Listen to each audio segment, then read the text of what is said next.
Immortal family of the Clear River. This video is purely for entertainment and does not infringe on copyrights or laws.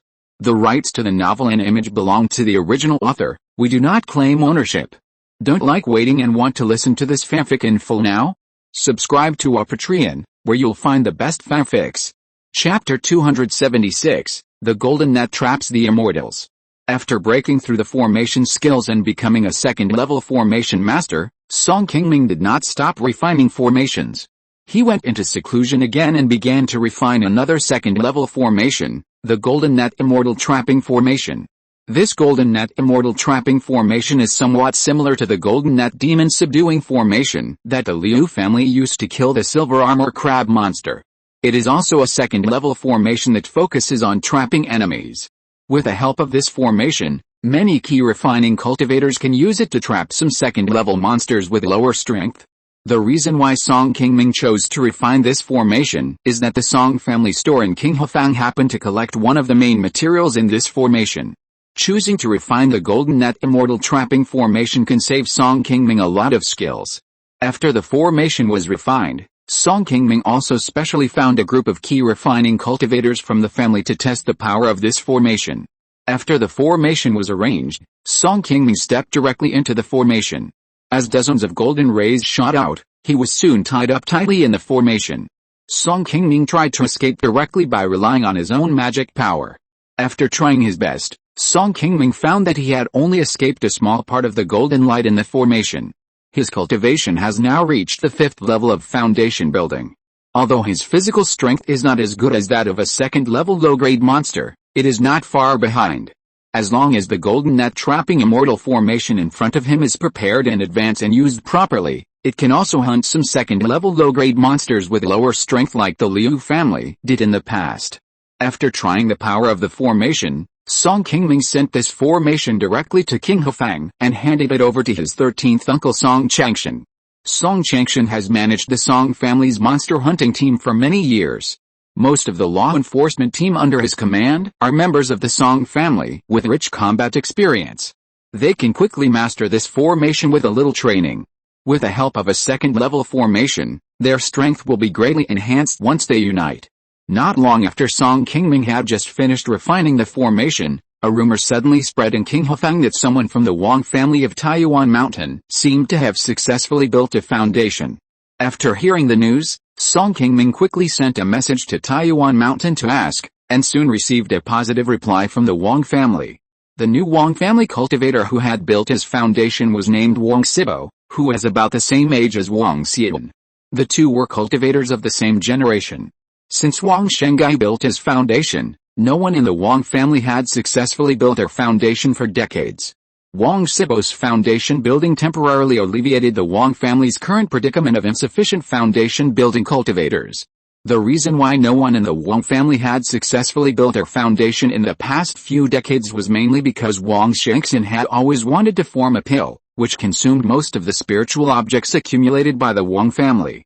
Otherwise, these years would have been enough for the Wang family to train another foundation-building cultivator. The distribution of interests in a family is also an extremely complicated matter. Several high-ranking foundation-building masters firmly control the family's right to speak. Some of them will work more for the family, and more people will work more for themselves.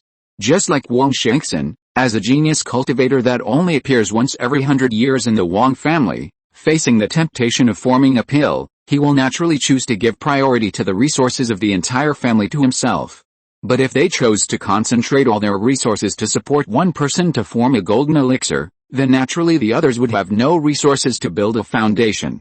If Wang Shangshan could successfully form a golden elixir, then of course these would not be a problem. With a golden elixir ancestor, the future of the entire Xiuxin family would be bright, and they would have enough strength to fight for more resources, and would also have more opportunities to build a foundation. However, Wang Shangshan failed to form a golden elixir twice. Needless to say, the Wang family, other Xiuxin families outside, including Qingming, were not very optimistic about Wang Shangshan's success in forming a golden elixir for the third time. Once the Wang family chose to continue to concentrate resources to support Wang Shangshan to form a golden elixir, the entire Wang family would definitely fall into the possibility of a gap in the succession of foundation-building cultivators. If this continued, once Wang Shengxin's lifespan was exhausted, the Wang family would only have Wang Shengaiyu left, and it would be difficult to support the family alone. Perhaps the title of the first Xiuxin family in Qing County would be transferred to other Xiuxin families. Since Song Qingming had received the news that someone from the Wang family had built a foundation, he could understand that the Wang family had changed their previous decision to fully support Wang Shengxin's formation of the elixir, and began to focus on other young cultivators in the family, which led to Wang Sibo's foundation building. After receiving the news that Wang Sibo had built a foundation, Song Qingming hesitated in the cave for a long time. When he was about to consider whether to go to Taiyuan Mountain in person to express his congratulations, the Wang family made a decision for him and sent him an invitation, announcing that Wang Sibo's foundation building ceremony would be held on Taiyuan Mountain in 10 days, and all the major families in Qing County were invited to participate in the celebration. The Wang family's high-profile publicity of Wang Sibo's foundation building was really beyond Song Qingming's expectations.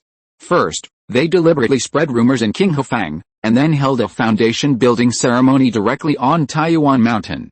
This move was equivalent to announcing to all cultivators in Qing County that another person from the Wang family had successfully built a foundation.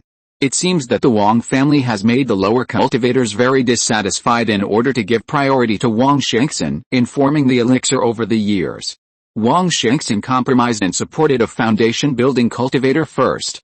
In recent years, with Gao Yubei, a second-level spiritual root cultivator from the Gao family, and Song Qingming and Song Qingaiyu from the Song family both successfully building their foundations, if the Wang family puts their money on Wang Shengxin alone, they may have to give up the title of the first family in Qing County in the future. Since he had received the invitation from the Wang family, Song Qingming naturally did not dare to neglect it.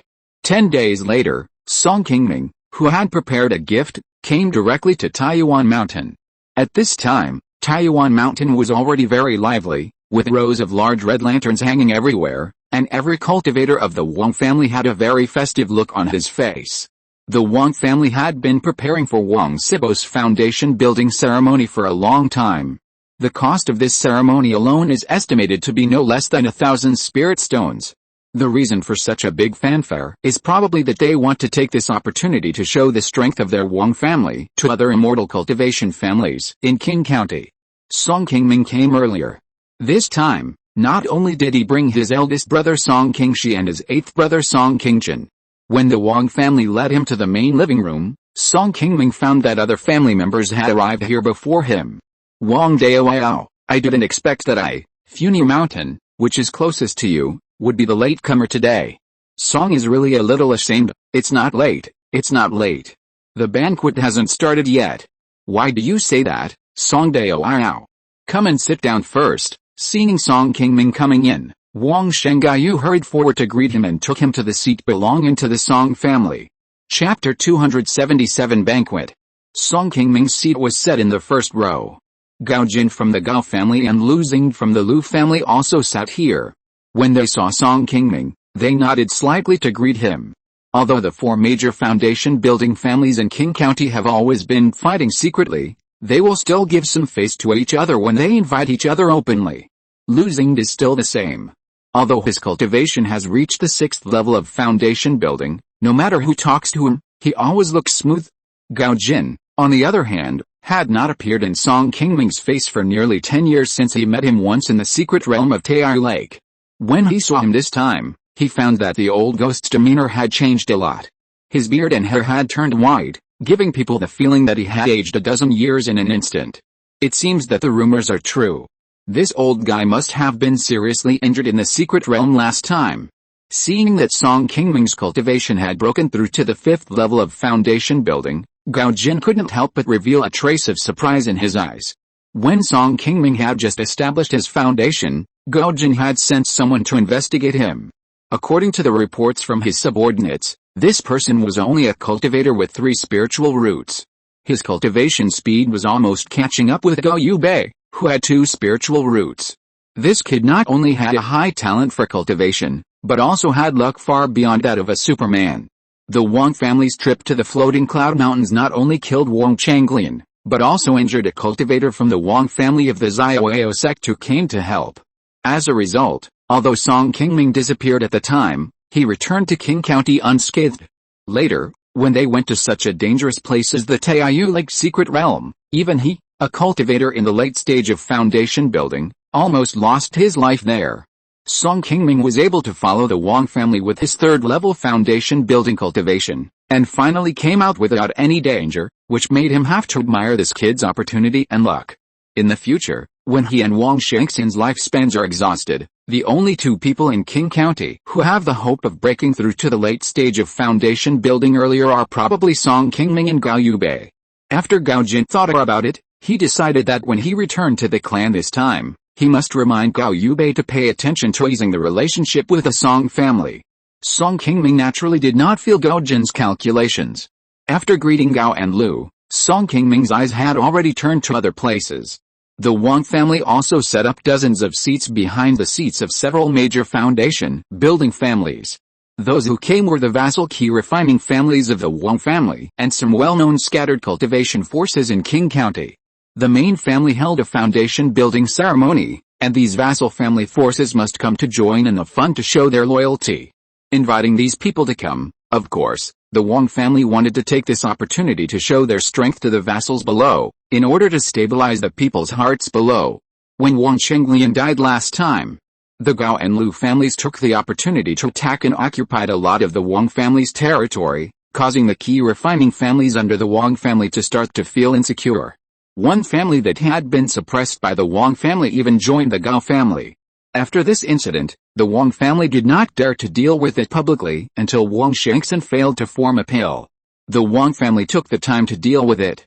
Under Wang Shengxin's thunderous anger, the Gao family finally had to give in and hand over some cultivators to calm his anger. Several families that had been more vacillating in their attitudes were also taught a lesson by the Wang family.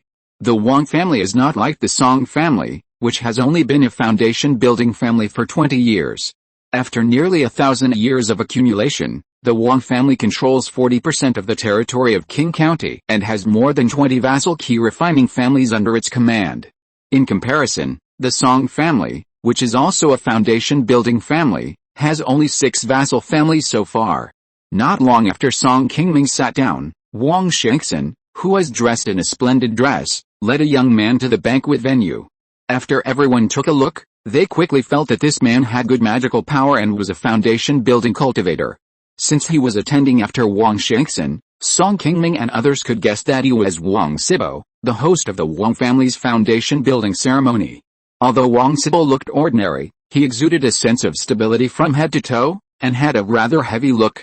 Under the guidance of Wang Shenggayu at the scene, Wang Sibo took the initiative to step forward and greet Song Qingming and others one by one. Not long after Wang Sibo showed up, a cultivator from the Wang family who was guarding outside suddenly ran in hurriedly and whispered to Wang Shenggayu's ear, "Ancestor, Senior Lu is here and is almost here." "Senior Lu?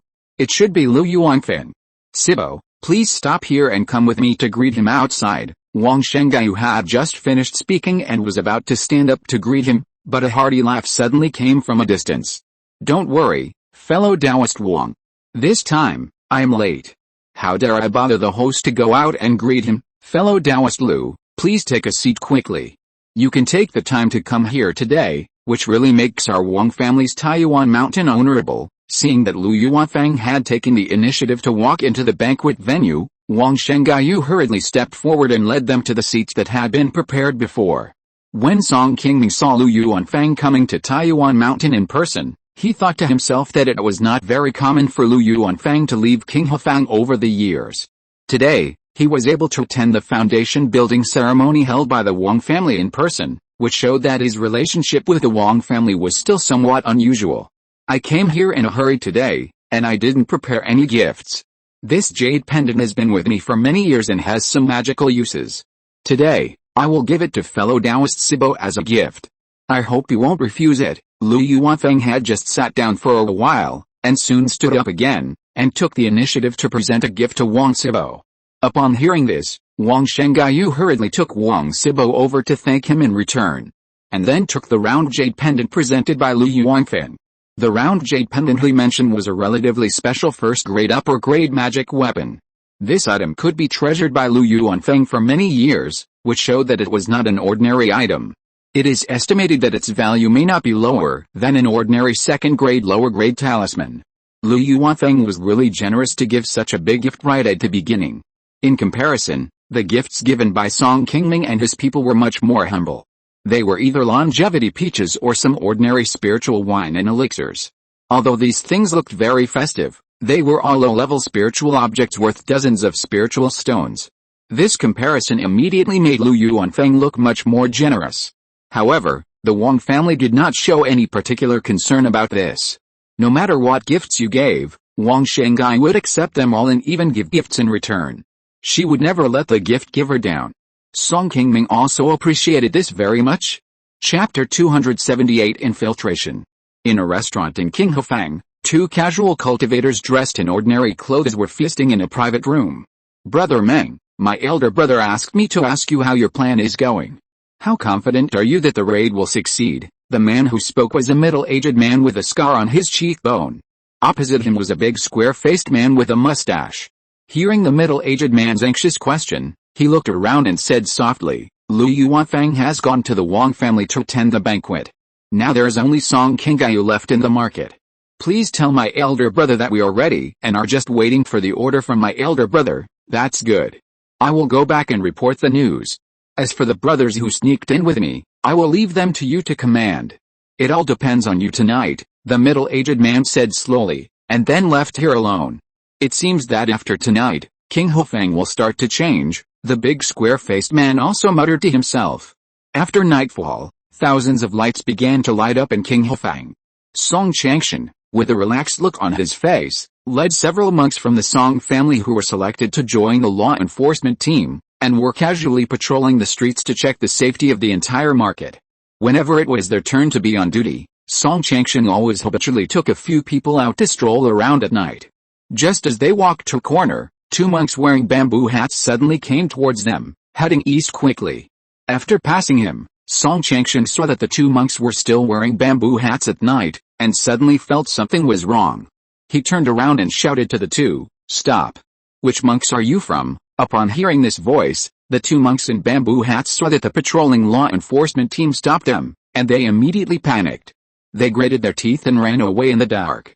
Seeing that the two monks did not come to cooperate with their inspection as usual, they ran away without a trace. Song Changshan and his men were also stunned, not knowing what had happened. You are such an ungrateful person. You dare to do something sneaky here. I've been too lenient with you on weekdays. Why are you still standing there when there's work to do? Follow me. Song Changshan, who was the first to react, smiled and shouted to the distance, and then he and the people around him chased after them. The two groups of people soon began to run around in King Hofeng. Those who were still busy saw that someone on the street dared to go against the monks of the Fangxi law enforcement team, and they immediately became interested, thinking that this time there would be a good show to watch. However, after a while, they did not wait for the expected good show. Two huge noises, one after the other, instantly shook the entire King Hofeng and trembled. A trace of fear appeared on everyone's face, not knowing what had happened. Now, not only Song Changshan and the monks of the King Hofeng law enforcement team, but everyone in the entire King Hofeng has noticed something wrong, but they are also used to peaceful life. After reacting, many people don't even know how to deal with this matter, and look at the deep sky in the night and a daze. Song Qinggayu, who was in seclusion in the cave, was also shocked by the loud noise. He hurriedly left his cave and came to the market. He happened to meet Song Changshan, who was chasing several unidentified monks with his men. Uncle 13, don't worry about these people for now. It seems that someone is going to attack the market. Hurry up and control the entrance of the market gate and activate the Market Mountain Protection Formation. Hearing Song Qinggayu's reminder, Song Changshan also reacted. The top priority was not to waste time with these people. He hurriedly led his men to the formation control point around the market. Looking at the mess in front of him, the place that was bombed into ruins, Song Changshan's face instantly became very ugly. The noises just now should have happened here. The group of people who just encountered seemed to have planned it in advance and came for the Market Mountain Protection Formation. On a hill more than 10 miles away from King Hofeng, Cheng Yiling looked at King Hofeng, which was already lit up in the distance, and suddenly a smile appeared on his face. He shouted to the many cultivators behind him, "Brothers, King Hofeng is ours tonight.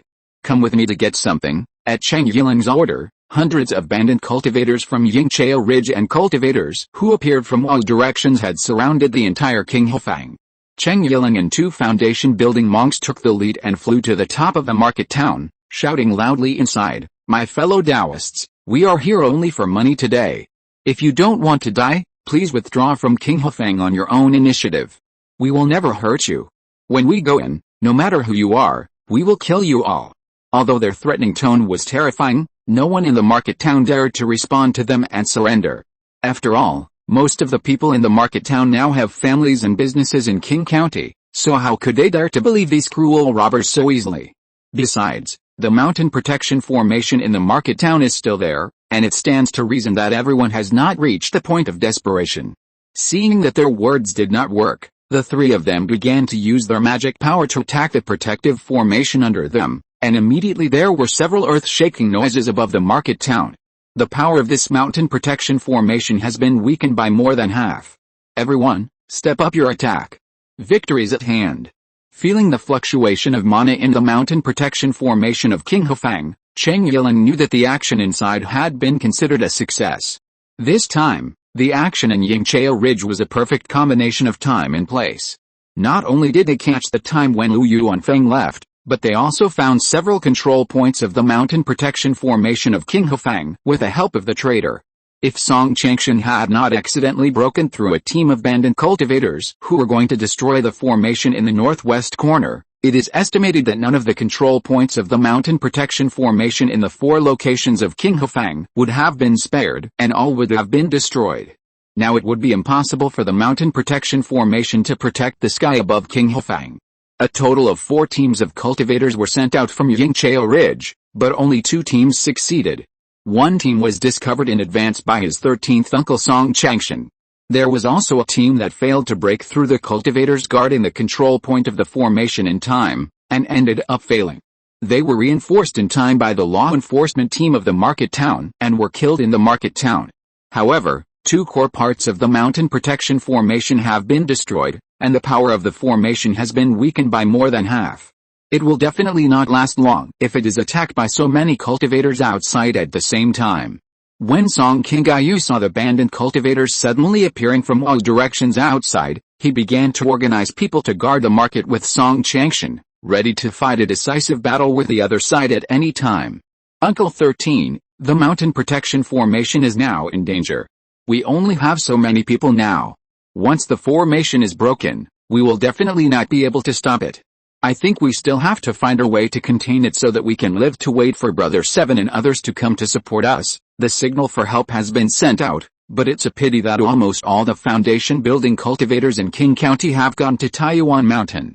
Song Qingyu also knows that it will take about 2 hours from Taiyuan Mountain to Qinghofang, even if the foundation building cultivators fly at full speed. How to defend the market during this time has become a headache for everyone in Qinghofang.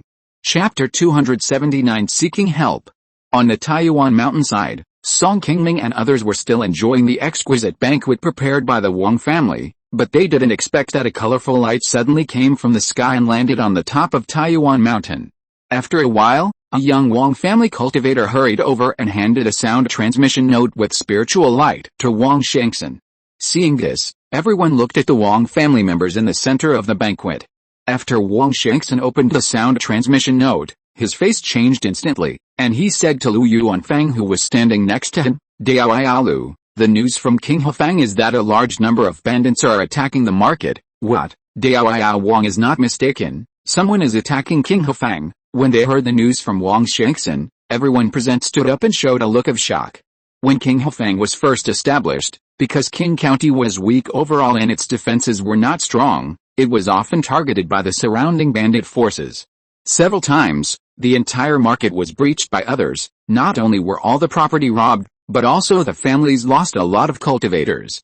Later, as Qing County became stronger and stronger, and Xiaoyao sect began to pay attention to the experience of the market in the northeast, it sent out foundation-building cultivators to help take charge, and Qinghofang finally settled down.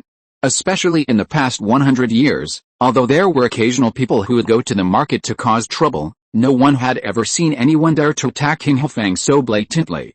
Not only Qinghofang, but also many markets around the northeast corner of Uyghur are the same.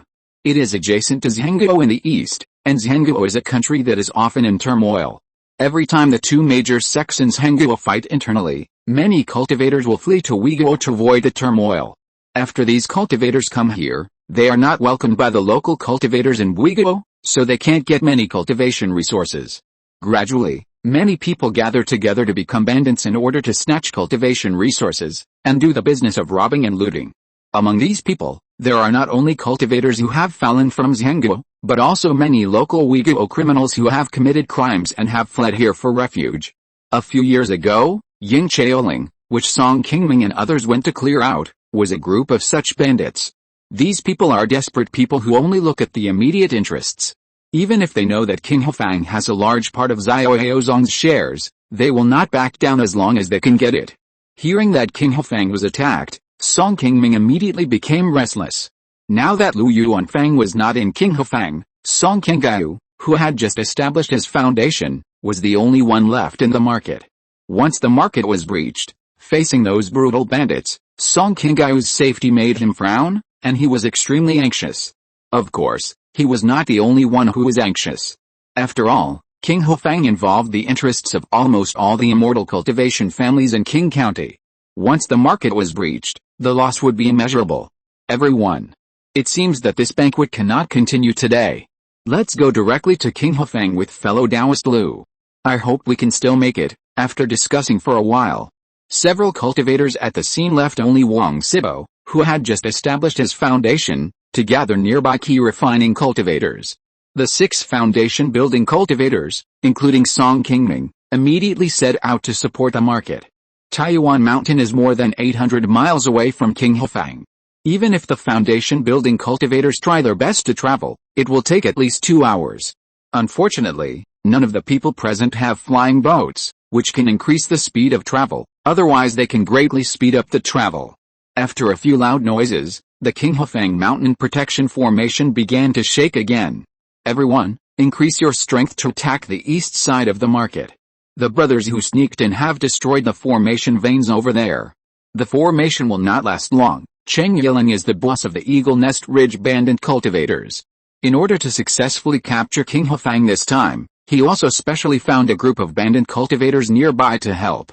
This time, their 2 families came with a total of 3 foundation building cultivators and more than 100 elite Qi refining cultivators, intending to take advantage of Lu Yuanfang's absence to break through King Hufang in one fell swoop. After he unified Yingqiao Ridge, he has always been cautious in his actions. Cheng Yiling also knew that such a blatant attack on the market would definitely bring revenge from Qing County and Xiaoyao sect in the future. The reason why he took the risk this time was to grab a sum of money so that he could raise resources for his future dam formation. These bandit cultivators under his command were all extremely vicious and sometimes would not even let go of their own people for a little cultivation resource. As long as they could successfully break the mountain protection formation of the market, the remaining guards in the market would naturally not be their opponents. In the entire King market, in addition to Song Qingyu, a foundation building cultivator, there were more than 40 law enforcement team cultivators guarding the market who were relatively combat capable. The remaining cultivators in the various shops, except for a dozen late-stage Qi refining cultivators with higher cultivation, were mostly those who were sent by their families to run the market business because of their poor Taoism. They have been away from battle for a long time, and their fighting skills are basically difficult to beat the monks of the same level, not to mention the brutal bandits outside. As long as the market formation is broken, these people will most likely scatter like birds and beasts. This is not the most fatal. Now the biggest gap between the 2 sides is the foundation building monks who determine the strength. The other side has 3 foundation building monks, and their cultivation is not lower than hers. Once the mountain protection formation is broken, she alone will definitely not be able to contain all the foundation building monks of the other side. Once they are free, the Qi refining monks in the market will definitely collapse when facing a foundation building monk, and then they will only be slaughtered. Qingyu, the other side has begun to concentrate its strength to attack the east side where the formation veins are damaged. It is estimated that the formation will not last long. We still have to think of a countermeasure quickly to see how to hold on until Senior Lu and others come to support. In the mountain protection formation, the second sister Song Qingwen, who looked worried, looked at the bandits outside. The attack is getting more and more fierce, and a trace of panic flashed in her eyes. Although the mountain protection formation was activated in time, 2 formation veins were still seriously damaged due to the sabotage of the bandit cultivators. The bandit cultivators outside the formation had obviously noticed this and began to attack the weak points of the formation. Send someone to take out all the spirit stones in the market. Tell Uncle 13 to send all the gathered cultivators to the east.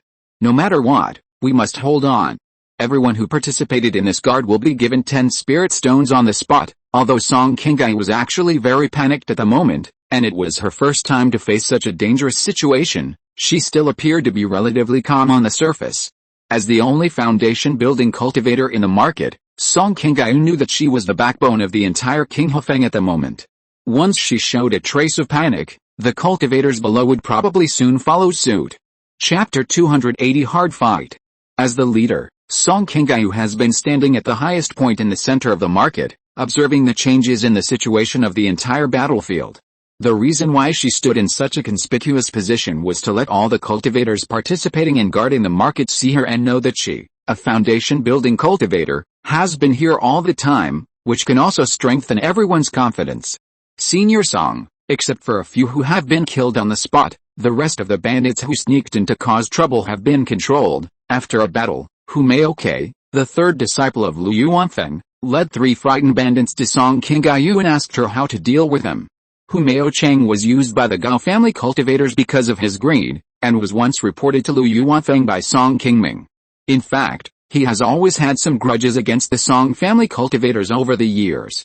Fortunately, except for some small problems of greed, this person is still very reliable.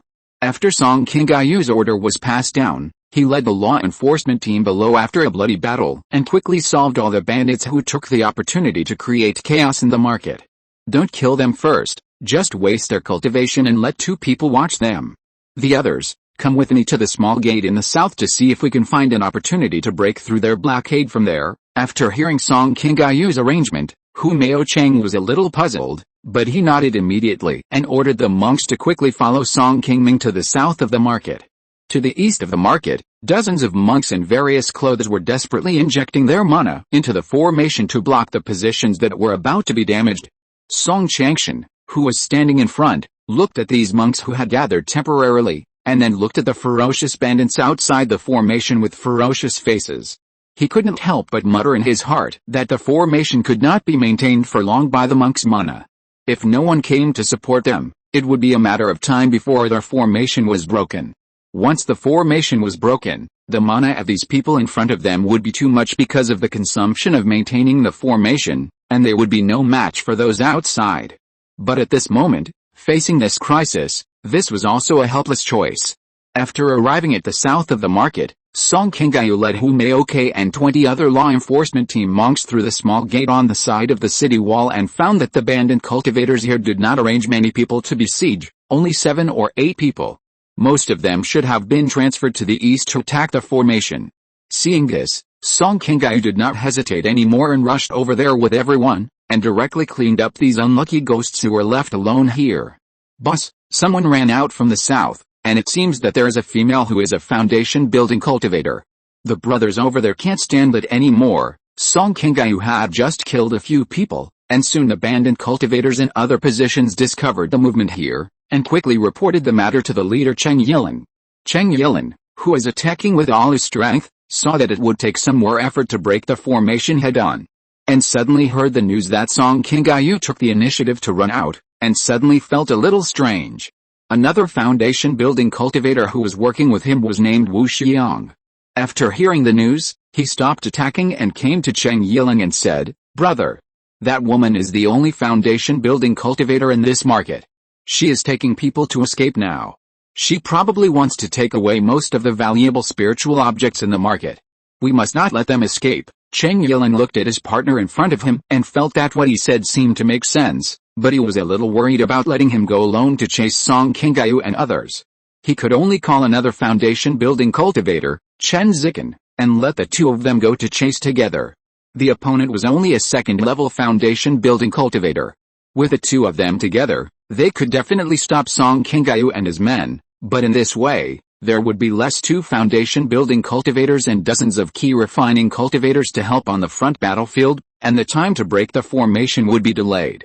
After Song Qingyu led Hu Maoke and others to kill several bandit cultivators who blocked the road, the rest saw that it was a foundation building cultivator who came out and immediately fled.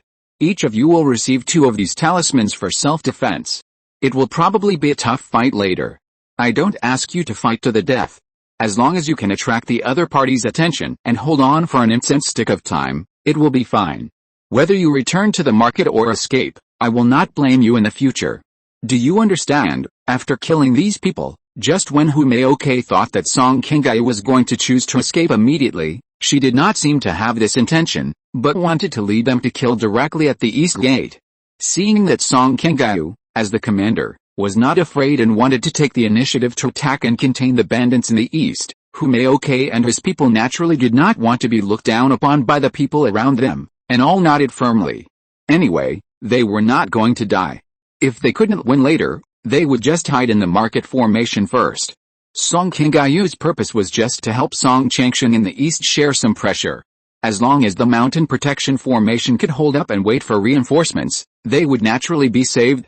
In contrast, if Song Qingyu chose to lead the escape, they would be in trouble. If they followed him, the chances of them escaping from the pursuit of the other party would not be high. If they hid in the market formation, they would not be able to hold on for long without Song Qingyu as the backbone. When the formation was broken, they would be in danger. In this way, Song Qingyu led everyone and ran into Wu Xiang and Chen Zikan, who came to chase him. You are so brave.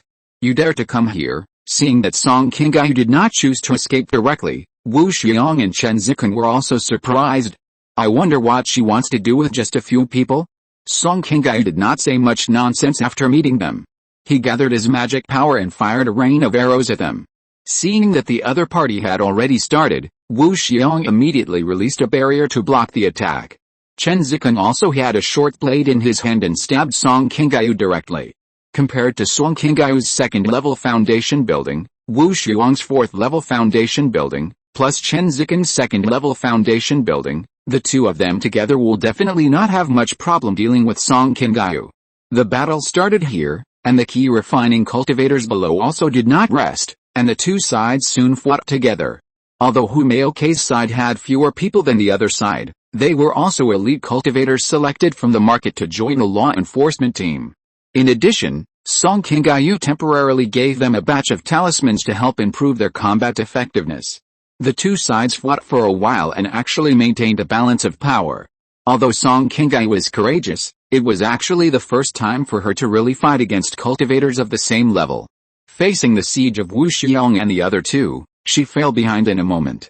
If she hadn't used a second-level talisman to temporarily force the two back, she would probably have been unable to hold on.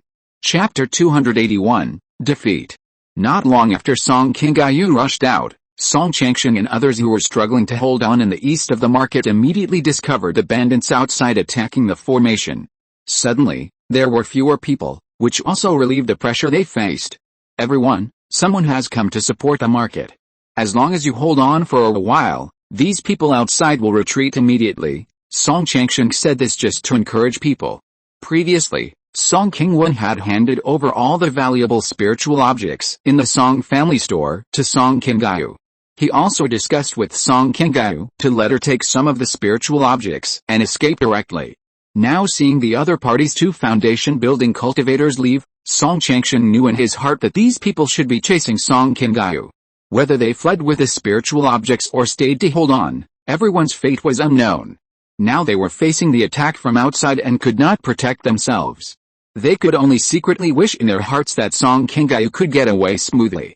Speaking of reinforcements, in fact, not long after the battle in Qinghefang, the movement had already alarmed several small families near the market, and the fastest reaction had already arrived nearby.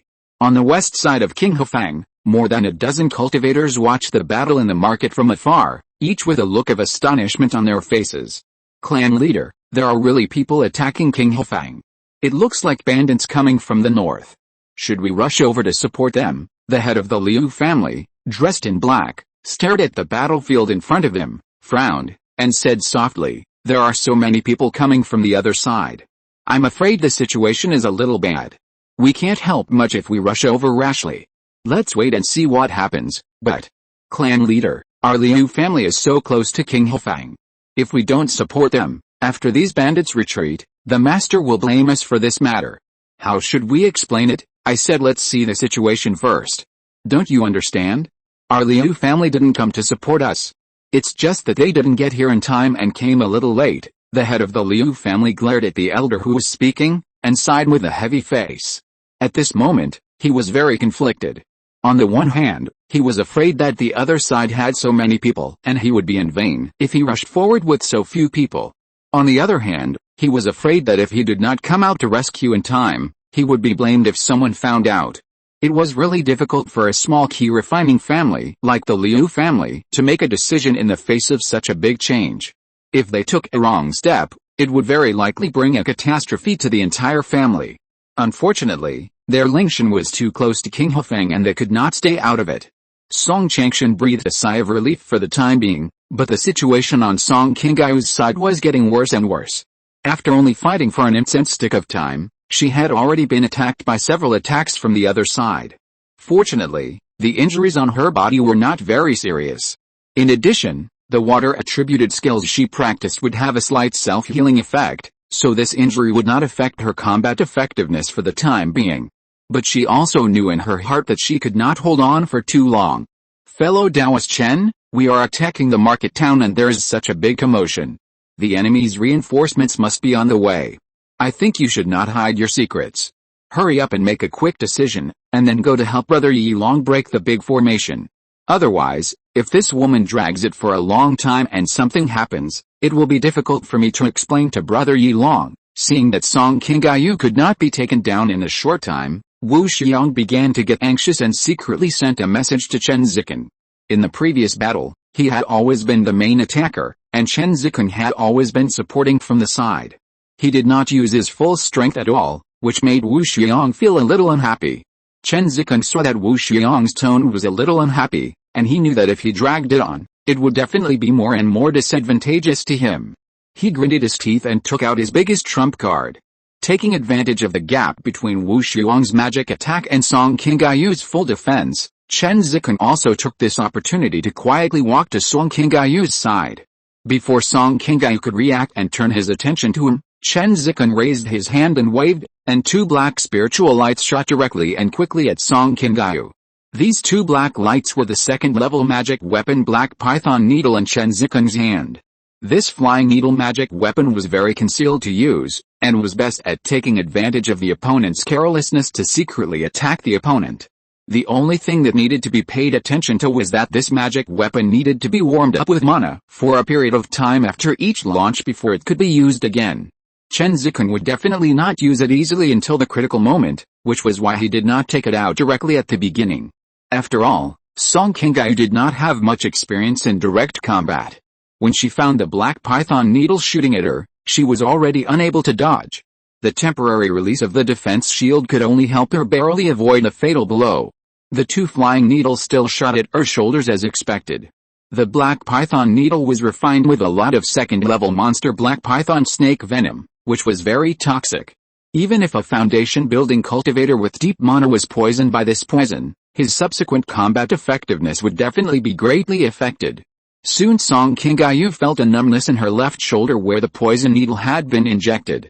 She quickly took out a few detoxification pills with her right hand and swallowed them, which temporarily suppressed the spread of the toxins in her body. Now she needed to use part of her magic power to resist the snake venom in her body. She no longer had the ability to continue fighting, so she could only choose to escape immediately. Haha. You still want to escape? Let's see where you can run. Seeing that Song Qingyu was about to escape, Wu Xiong and Chen Zikan exchanged glances, and immediately chased after her with a knowing smile. In the dark night sky, three sword lights of different colors appeared one after another. The battle in the air had already been decided.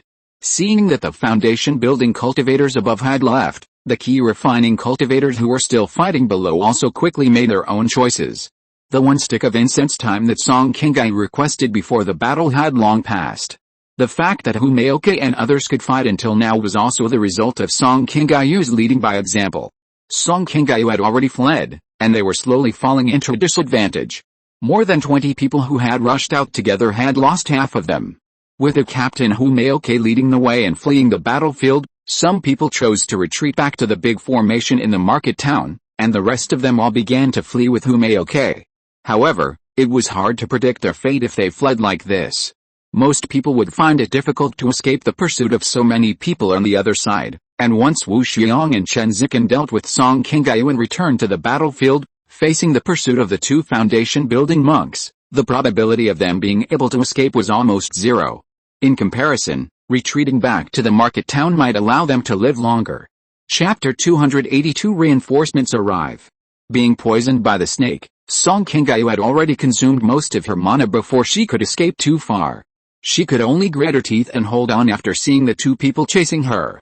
Once she stopped, she would only die. After escaping dozens of miles eastward, Song Qingyu, whose speed was getting slower and slower, was caught up by Wu Xiong and the others as expected. Seeing a cold sword light coming from behind, Song Qingyu quickly stopped and dodged the attack. Just after dodging Wu Xiong's attack, a ray of fire from Chen Zikan's hand, who had caught up with her, directly knocked Song Qingyu back several feet. Having already been poisoned and consuming a lot of mana to escape, this attack also made Song Qingyu lose her breath and spit out a large mouthful of blood. I advise you to surrender, so that we don't have to waste our efforts. Wu Xiong raised the corner of his mouth slightly, revealing a somewhat obscene smile. Song Qingyu did not reply to him. He used the little remaining mana in his body to transform it into several water columns and hacked Wu Xiong and the other two. Humph! You really don't know how to appreciate my kindness. Wu Xiong raised his hand and quickly released his defensive magic weapon to block in front of him, easily blocking Song Qingyu's attack. Seeing that the power of his spell had been greatly reduced, and Chen Zikan had blocked his way ahead, the strong-willed Song Qingyu gradually fell into despair. Just when Song Qingyu didn't know how to escape, he suddenly saw a sword light slowly lit up in front of him, approaching them quickly, as if someone was coming here, and it was a foundation-building cultivator with a high level of cultivation. Wu Xiong and the other two who were surrounding Song Qingyu also quickly discovered the sword light and knew that a foundation-building cultivator was coming here. In order to prevent the person from ruining their business, the two of them also fought hard and killed Song Qingyu directly. At this moment, Song Qingyu could not care about so much. She took out a yellow talisman and poured her magic power into it. A golden shield quickly covered her. The short blade in Wu Xiong's hand and the spell cast by Chen Zikan hit the golden shield at almost the same time. There were only a few loud noises of magic weapons hitting each other. Unexpectedly, the golden shield blocked their full-strength attacks directly outside the shield. This second-level medium-grade defensive talisman was given to her by Song Qingming for self-defense when she was stationed in Qinghefang a few years ago. It was also the last trump card of Song Qingyu. Fortunately, after using this talisman, the effect did not disappoint her and brought her a critical time. Song Qingyu, who had used up her last life-saving talisman, was about to lose her last resistance. Her fate could only be left to God. No matter who comes, as long as she can buy some time for Song Qingming and others to come to the market for support, she can save her life. The only thing she is afraid of is that if the person who comes is just a casual cultivator with low cultivation level, who dares not get involved in this battle? After thinking so much, when she saw the person coming, Song Qingyu was still a little surprised. The first person to arrive here was not Song Qingming and others whom she hoped for the most, but Go Yubei, who was dressed in white and had a somewhat cold face. Song Qingyu also knew about the incident that Wang Shengyu and Song Qingming had ganged up on Go Yubei. At this moment, when her life was in danger, she met him, and Song Qingyu also had a bitter smile in her heart. After Gao Yubei arrived at the battlefield, he saw Wu Xiong and the other two besieging the already embarrassed Song Qingyu.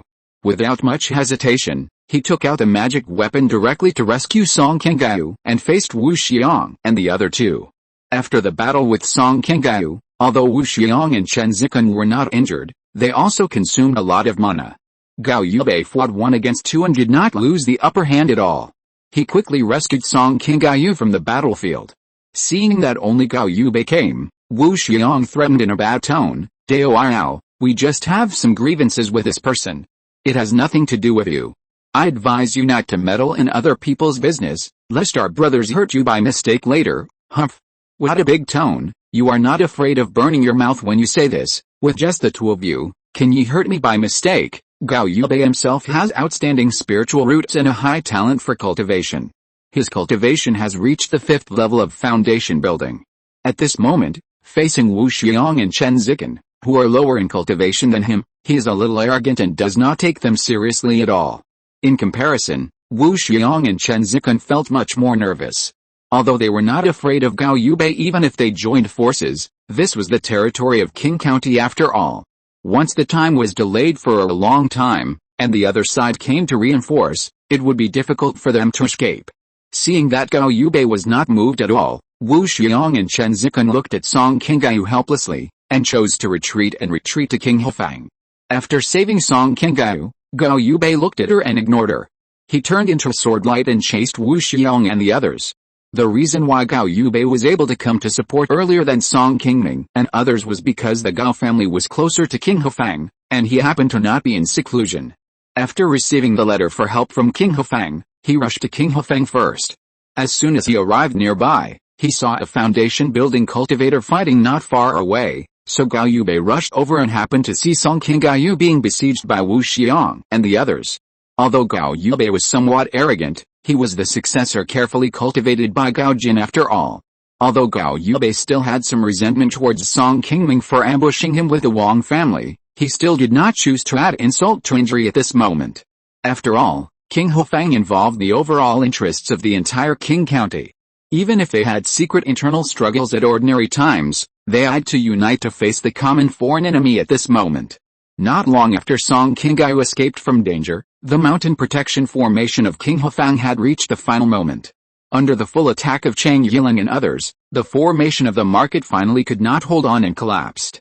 Seeing that the formation had been broken, Chang Yiling gave an order, and hundreds of bandit cultivators rushed directly into King Hefang and began to collect spiritual objects in various shops.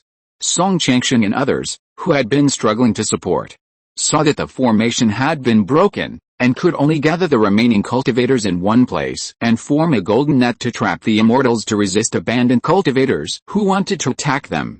Seeing that some people were still trying to fight to the death, Chang Yiling stepped up his search for spiritual objects while sending people to intensify the siege of Song Changshan and others who were already trapped. He flew into the air and chased those monks who wanted to escape from the market during the chaos, and did not intend to let anyone in King Hefang go. At this time, Wu Xiang and Chen Zikan, who had gone to chase Song Qingyu, finally came back, but there was a swordlight not far behind them. It was Gao Yubei who came to support King Hefang. Chapter 283 Retaking the Market. Gao Yubei had just arrived near King Hefang when he saw that the market formation had been breached. He was a little anxious and was about to rush over to provide support when he unexpectedly saw the Liu family cultivators hiding far away and watching. The reinforcements have arrived. Everyone, follow me to rescue the market. Seeing Gao Yubei in the air as if he had discovered them, the head of the Liu family shouted at the right time and rushed out with everyone. The cultivators of other families hiding nearby saw the Liu family shouting that reinforcements were coming, and saw Gao Yubei rushing in from the air, and they also jumped out immediately, fearing that they would fall behind others. At this moment, dozens of Qi refining cultivators suddenly jumped out to help. Gao Yubei was also a little surprised. Fortunately, they were all helpers, which gave him more confidence. Gao Yubei led these people and quickly killed to the south side of King Hefang and fought with the bandit cultivators who were on guard outside the market. Seeing that Gao Yubei, who was chasing after Wu Xiang and the others, was also accompanied by a group of Qi refining cultivators, Chang Yiling was also a little surprised. He did not expect the other side's reinforcements to arrive so quickly. Seeing that most of the shops in King Hefang had been looted by them, Chang Yiling gritted his teeth, took out a black jade flute, and blew the signal of retreat. The reason why Chang Yiling chose to retreat so decisively was that he was not sure whether Gao Yubei had other reinforcements behind him, and how many people he had brought. He was also a little afraid that once he was entangled by Gao Yubei and his men, it would be difficult for them to escape if other reinforcements came later. Although he failed to loot the entire King Hefang this time, he had already looted a lot of spiritual objects, which almost achieved the purpose of this trip. If he continued to take the risk of staying in the market, he might spit out all the things he had already obtained. It would be better to retreat first and put them in his pockets. Although Chang Yiling's personality was relatively cruel, his style of doing things was always cautious and safe, which was why he had been able to avoid being besieged so many times over the years. Wu Xiong and Chen Zikan had just arrived above the market when they heard the retreat signal blown by Chang Yiling. The two of them did not care about Gao Yubei who was chasing them, and came directly to Chang Yiling's side. "Brother, a group of reinforcements have arrived. The woman was just rescued by them. This guy is a bit difficult to deal with. The two of us just teamed up to fight him, but we didn't get any advantage." After seeing Chang Yiling, Chen Zikan was the first to explain. "It's okay. Let me deal with this guy. My two brothers, it's not advisable to stay here for long. Let's take everyone back first." Seeing that Chang Yiling took the initiative to ask to stay behind, Wu Xiong and Chen Zikan naturally didn't object. They nodded and began to help command the monks below to retreat, wanting to take the people below to go ahead quickly. With the foundation building monks watching, all the bandits in Qinghefang quickly withdrew from the market. After leaving Qinghefang, these people ignored Gao Yubei and others who had already chased them and went directly to the north. Gao Yubei quickly dealt with several Qi Refining bandits who blocked the road and came to the east of the market. He was about to attack the bandits who fell behind, but was stopped by a sword light when he cast a spell.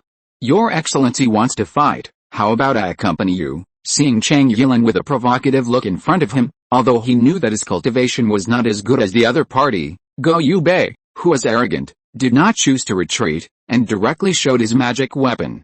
After a melodious flute sound, Song Changsheng and others, who were already very desperate, suddenly felt that the people who besieged them suddenly retreated slowly. Not knowing what happened, they soon saw a group of monks rushing in from the south. They quickly recognized where these people came from. They were the family monks who came to support nearby. Seeing that the reinforcements finally arrived and the other side had begun to withdraw, the remaining monks in Qinghefang finally breathed a sigh of relief. Although this battle was full of difficulties and dangers, they still survived. Song Changshan, who was still able to move, quickly organized people to rescue the injured monks in the market. After an instant of time, with a fierce collision sound, Gao Yubei outside the gate of the market was hit and flew backwards. He retreated more than 10 steps before he stabilized his body. "Boy, you still have some skills. I wanted to teach you a lesson, but I have something else to do, so I can't play with you anymore." Chang Yiling chuckled at Gao Yubei a few times, stepped on the flying sword and rushed directly into the sky. Gao Yubei looked at Chang Yiling with some regret, hesitated again and again, but still did not continue to chase. He wiped the trace of blood from the corner of the monster's mouth and slowly walked into the market. Just after Chang Yiling left, Song Qingming and others finally arrived at the market, but they were a little late. Qinghefang had already been broken by the bandits. Seeing that there were bloodstains and corpses everywhere around Qinghefang, and the market formation had been forcibly broken, Song Qingming's face tightened and he felt something was wrong. Compared with the spiritual objects in the market, he was actually more worried about the safety of Song Qinggayu, who he had spent a lot of effort to cultivate. If Song Qinggayu died here in such a cowardly way, it would be a huge blow to the Song family. Without having time to chase after those bandit cultivators, Song Qingming walked around the market and soon found his 13th uncle Song Changshan. At this moment, Song Changshan was directing everyone to pile up the cultivators and the wounded who died in the battle in one place, and then let each family come to claim them. Looking at the rows of corpses in front of him, Song Qingming glanced at them and did not see the person he was looking for. After he breathed a sigh of relief, he stepped forward to ask Song Changshan if he knew the whereabouts of Song Qinggayu. "I only know that Qinggayu took the initiative to rush out to attract some bandit cultivators for us. I didn't see her come back later. I don't know where she went and whether she escaped." 13th Uncle Song Changshan only knew that Song Qinggayu rushed out from the south gate with Hu Maoke and others. What happened to Song Qinggayu later, no one here knew until now. Hearing Song Changshan's answer, Song Qingming shook his head and smiled bitterly. He was about to look around the market to see if he could find her whereabouts. He turned around and had not walked far when he suddenly found a somewhat embarrassed figure in front of him trembling and slowly walking towards Song Changshan. Seeing this familiar figure, Song Qingming immediately stayed where he was. "Seventh brother, I am too incompetent and failed to defend the market. It's okay, I'm glad you're okay." Seeing Song Qinggayu's pale face and weak appearance in front of him, saying such self-blaming words, Song Qingming, who was just flustered, suddenly smiled at her. If you're listening to this novel on a channel other than Fanfic World, it means they downloaded and uploaded it without effort. We cordially invite you to visit our channel, Mundo Fanfic Novelis. There you'll find the original version of this story, and you can explore many other novels of various genres. We're waiting for you to immerse yourself in a world of incredible novels. Chapter 284 Heavy Losses. The reason why Song Qingming returned to King Hefang just now was because she was seriously injured before and was poisoned by Chen Zikeng's black python. It was difficult for her to fly with a sword for a while. She later relied on her legs to perform the lowest level of light body skills to rush back to the market. Seeing that Song Qingming was already covered in wounds and poisoned, Song Qingming quickly took out a few high-level healing pills and handed them to her, asking her to recover from her injuries first. With the help of Song Qingming quickly returned to her cave and began to retreat to slowly refine the pills she had taken. It was not until half a day later that her face regained some rosy color. Seeing that Song Qingming was fine for the time being, Song Qingming was completely relieved and slowly asked her, "Qingming, tell me what happened after you rushed out of the market. I didn't know what happened at first yesterday. I was still in seclusion at the time, and suddenly I heard the sound of the market formation being destroyed, so I hurried out of the cave." After Song Qingming's slow narration, Song Qingming knew what kind of danger she had encountered and how she escaped from it. What he didn't expect was that the one who saved Song Qingming in the end was Guo Yubei, who had some grudges against him. After knowing this answer, Song Qingming couldn't help but smile bitterly. For a moment, he didn't know what to say when he saw Guo Yubei next time. Unexpectedly, Guo Yubei didn't take the opportunity to add insult to injury to Song Qingming. On weekdays, he was arrogant and didn't take other people seriously. At the critical moment, he still knew the importance of right and wrong. It was a great fortune for the Gao family to have such a person to take over in the future. After retaking King Hefang, under the unified command of Lu Yuanfeng, each family quickly counted their losses and prepared to resume daily operations, counting the meritorious officials for future rewards. For several days in a row, dozens of Immortal cultivation families, large and small, in Qing County, including the 4 major foundation-building families, had a layer of haze on their faces. Although it took less than half an incense stick of time after the market formation was breached, in that short period of time, the entire King Hefang was almost taken away by the bandits, with a value of nearly 10,000 spiritual stones. There were also spiritual stones in the storage bags of the monks who died in their hands, estimated to be at least several thousand, but because their storage bags were taken away by the bandits, the specific number was unknown for a while, and it was impossible to count. Regardless of the loss of spiritual objects, many monks and hundreds of mortals living in the market also died in this war. It was okay for mortals, but the loss of these cultivators was a very painful thing for every Immortal cultivation family. Not only the Immortal cultivation families in Qing County, but also many disciples under Lu Yuanfeng died in this turmoil.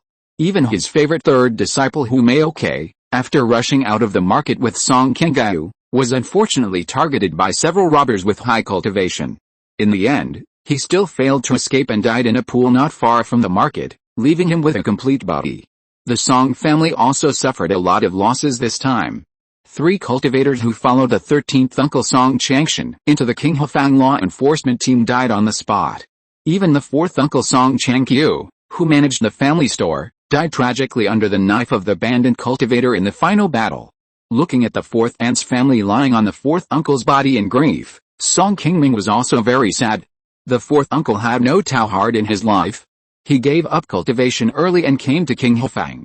After getting married, he just wanted his family to spend the rest of their lives in peace and stability. Unexpectedly, he encountered this sudden disaster and died tragically here. Apart from the 4 dead, most of the remaining cultivators of the Song family were also injured. The second sister Song Qingwen was injured in her meridians when fighting with the enemy. Although she had taken healing pills and was not on danger of death, it would take a long time to recover. It is estimated that she will not be able to make pills in the next few years. The family had just developed steadily for a period of time after the monster turmoil, but it was unexpected that it would encounter a disaster again so soon. Song Qingming did not take the loss of spiritual objects too seriously. The more valuable spiritual objects in the store were brought by Song Qingming in advance. The losses were all low-level spiritual objects, which added up to only 1 or 200 spiritual stones. What made Song Qingming most distressed was the loss of cultivators. Compared with other foundation-building families, the Song family was short of people. The loss of so many lives here was enough to give Song Qingming, the head of the family, a headache. For example, the Wang family has more than 200 Qi refining cultivators, and the loss of a few cultivators will not have any impact on their family. However, the Song family has only a few dozen people, and they lost nearly 1/10 of their cultivators at once. How could Song Qingming not feel distressed? Fortunately, although Song Qingyu, whom he cares about the most, was also injured, she was not in serious trouble. After a period of rest, when Song Qingyu uses her own magic power to force out the poison in her body, she should be able to recover. While Song Qingyu was still healing, Lu Yuanfeng suddenly came here again, and happened to run into Song Qingming, who was protecting Song Qingyu in seclusion to heal her. Brother Lu, Qingyu was seriously injured this time. He will probably need some time to retreat. If there's anything convenient, you can tell me directly. Hearing that Song Qingyu was in retreat, Lu Yuanfeng was not too surprised. He said to Song Qingming with a heavy face, the market town was breached this time, and the incident was a bit strange. After investigating for a few days, I found some strange things. I was just about to come over to ask and verify with fellow Taoist Qingyu. After learning the purpose of Lu Yuanfeng's visit, Song Qingming was also a little surprised, and asked casually, have you found a traitor? I haven't told anyone about the traitor yet. How did you guess it, brother? Lu Yuanfeng asked in shock. A few days ago, I heard from the law enforcement team at home that on the night of the incident, they encountered several groups of strange cultivators who sneaked into the market to cause trouble. From what happened later, they should be bandits who sneaked in advance and deliberately mixed into the market to wait for an opportunity to destroy the most important mountain protection formation among the guards of the market. In addition, they chose that day on purpose. Except for Gao Yubei, we were all tied up in Funiu Mountain. I think it was not a coincidence that they just knew that we were not there. They had calculated the time in advance. It was difficult for us to rush back to support before breaking through the market. Song Qingming smiled and told Lu Yuanfeng all the doubts and guesses he had thought of in the past few days. Lu Yuanfeng nodded and said with a heavy face, you are right. I have found some clues here and found several suspicious people. It should not be long before you, brother, will know who the traitor is. In that case, brother, I will wait and see here. Chapter 285, Killing Traitors. 2 days later, in the meeting hall of King Hefang, all the foundation building cultivators in Qing County, except Wang Sibyl, who had just completed the foundation building of the Wang family, had arrived here as scheduled. Everyone sat together in the hall, and 2 Qi refining cultivators were kneeling below them, trembling. After a moment, Lu Yuanfeng stood up and pointed at the 2 people below and said, fellow Daoists, I have already investigated the attack on King Hefang this time. The person who informed the bandit cultivators was executed by Taoist Lu a few days ago. These 2 people were deceived by this person and accidentally leaked important secrets of our market several times. Looking at the 2 people below, Song Qingming's face did not show any surprise. When King Hefang sent troops to attack Yingqiaoling a few years ago and returned without success, Song Qingming had already felt that something was wrong. There might be a traitor inside King Hefang who was secretly informing these bandit cultivators. At first, Song Qingming suspected that there might be something wrong with Lu Yuanfeng. After all, there was the precedent of Hu Maoke, who was greedy for a few spiritual stones. It was very likely that those who had been stationed in King Hefang for many years would be bribed by Yingqiaoling. But after the battle, after hearing what Song Qingyu said about Hu Maoke's men's bravery in defending the market, and even Hu Maoke himself died on the spot, Song Qingming immediately changed his mind and dispelled his suspicion of Lu Yuanfeng. After this battle, not only Song Qingming, but almost everyone including Lu Yuanfeng began to suspect that there was a traitor in the market. Although everyone had not said it out loud, it was basically known to everyone. The other side was very well prepared for this battle. Even if they did not expect Gao Yubei to be a variable, which led them to retreat in advance, they still robbed a lot of spiritual objects and retreated unscathed. Without sufficient intelligence, it would be difficult for them to calculate the time just right. After Lu Yuanfeng's vigorous investigation, the traitor was soon found out. This person was named Lu Pingjiang, an ordinary Qi refining cultivator of the Lu family. He had been bribed by Cheng Yilan many years ago and had secretly sold many secrets of King Hefang over the years. Lu Pingjiang, like Song Qingming, was only a 4 spiritual cultivator and was not valued by the family. After cultivating to the middle stage of Qi refining, he was sent to King Hufang by the Lu family to manage a shop for purchasing spiritual objects. It stands to reason that it would be difficult for an ordinary cultivator like Lu Pingjiang with no status to control some core secrets of King Hufang, but he was very good at making friends. Not only did he have a good relationship with the Lu family, but he also had a good relationship with many disciples under Lu Yuanfan. This time, Yingchao Ridge was able to successfully attack King Hufang. This person can be said to have helped Chang Yiling and his team a lot. Without the information leaked by Lu Pingjiang, even if Chang Yiling and his team could send people to sneak in, they would not be able to find the locations of several array veins of the market array so accurately. If the mountain protection array had not been attacked and remained intact, even if Lu Yuanfang was not there, Song Qingai would have been able to lead everyone to hold on until the reinforcements arrived. The location of the array veins of the King Hufang Mountain Protection Array is not known to the cultivators who usually come to King Hufang.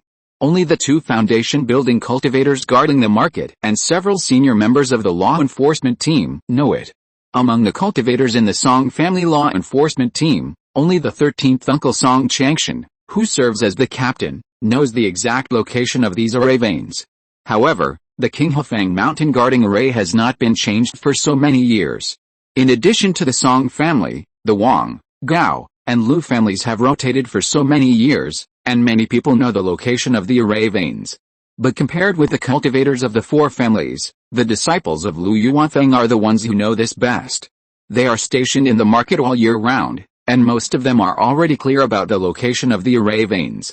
Because of this, when Song Qingming suspected the traitor, he first thought that the problem might be with Lu Yuanfan. Although Song Qingming's guess was not accurate enough, the direction was still right. Among the people who leaked these important secrets to Lu Pingjiang, there was indeed a disciple of Lu Yuanfang, but this guy didn't know that he had leaked the secrets of the market formation. He knelt below and looked at Lu Yuanfang pitifully from time to time. He almost shouted that he was wronged. In the battle to guard the market a few days ago, he had been following Hu Maoke to fight bravely and suffered some injuries. He didn't expect that he was caught here just a few days after he was lucky to survive. The reason why Lu Yuanfang found out about this person was because he asked Lu Pingjiang. In addition to him, there was also a late-stage Qi refining cultivator from the Lu family who was implicated.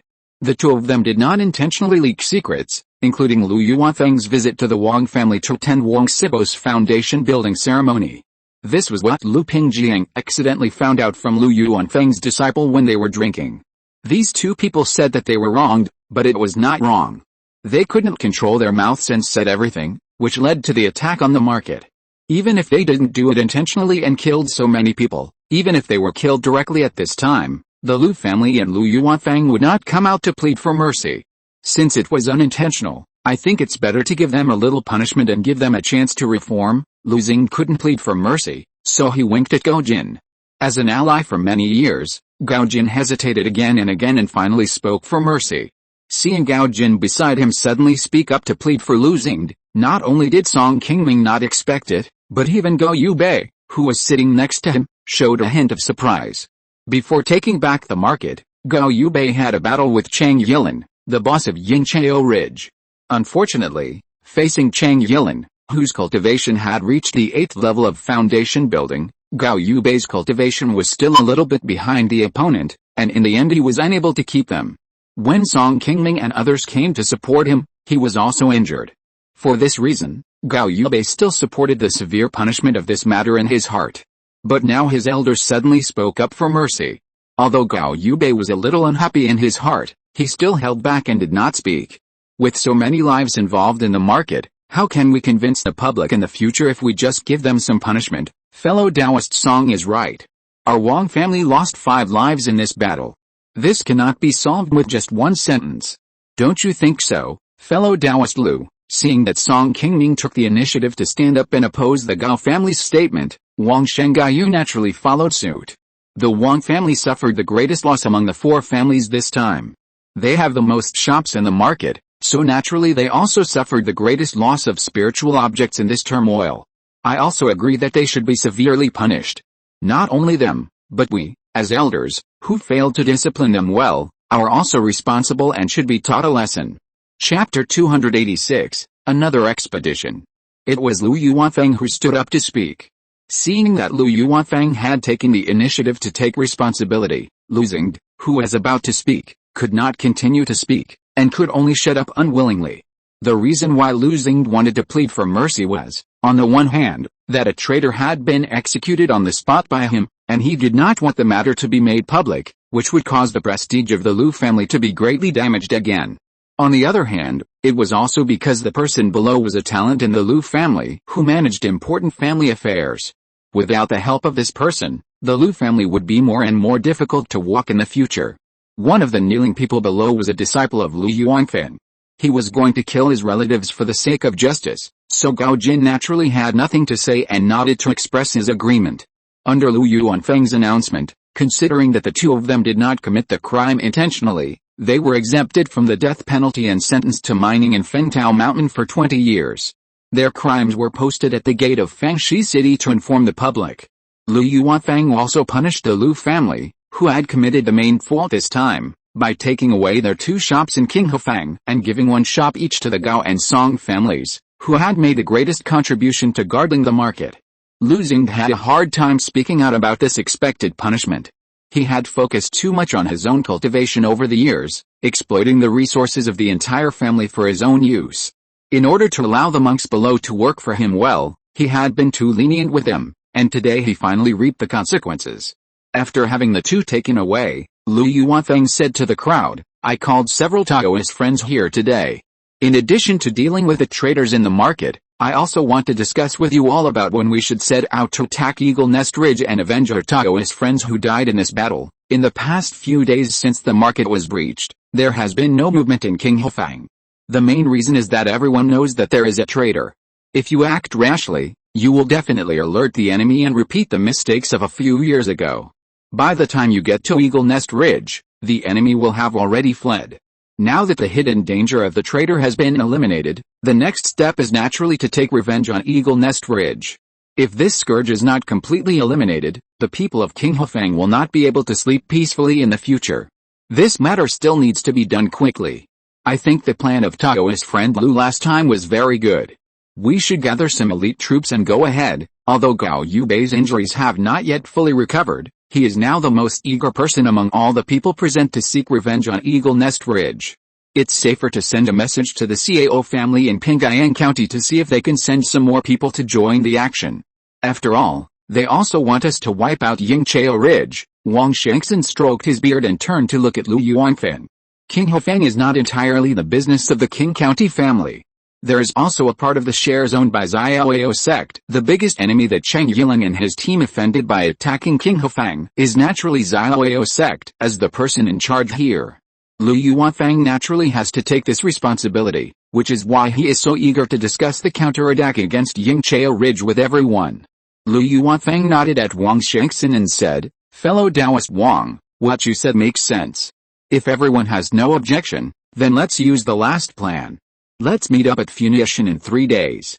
I will also write a letter to Pingyang County immediately, asking them to send some people to join us." Seeing that everyone had no objection to this arrangement, Lu Yuanfang said again, "Fellow Taoist Qingyu has not recovered from his injuries yet. I think you should stay in Qinghefang. The market formation has not been completely repaired yet. I will say hello to junior brother Ma from Funiu Mountain and ask him to help take care of it. If you encounter any problems, just send a message to Funiu Mountain. My injuries won't affect my actions now, so I'd better go to Yingchao Ridge with everyone." One more person can also mean more strength. Seeing that Song Qingyu actually refused Lu Yuanfang's kindness to let her stay, Song Qingming was a little puzzled, wondering what she wanted to do. "Fellow Taoist Qingyu, we will accept your intention, but there must be someone in charge in Qinghefang. If you don't stay, it won't be good for me, the chief commander, to stay." After hearing what Lu Yuanfang said, Song Qingyu could only sigh and agree. After finishing the meeting and walking out of the meeting hall of the market, Song Qingming and Song Qingyu came to the Song family shop again. After this turmoil, the 2 main leaders of the Song family in the market, the 4th uncle Song Changqiu, had died in the battle, and the 2nd sister Song Qingwen was still recovering from her injuries. The Song family members who stayed in the market to manage the shop suddenly lost their backbone. In addition to helping Song Qingming retreat and heal his injuries, Song Qingming spent most of his time here managing these trivial matters. He had sent a message to his family, but his sixth uncle had not replied yet. Song Qingming also knew that he might not find a suitable person for a while.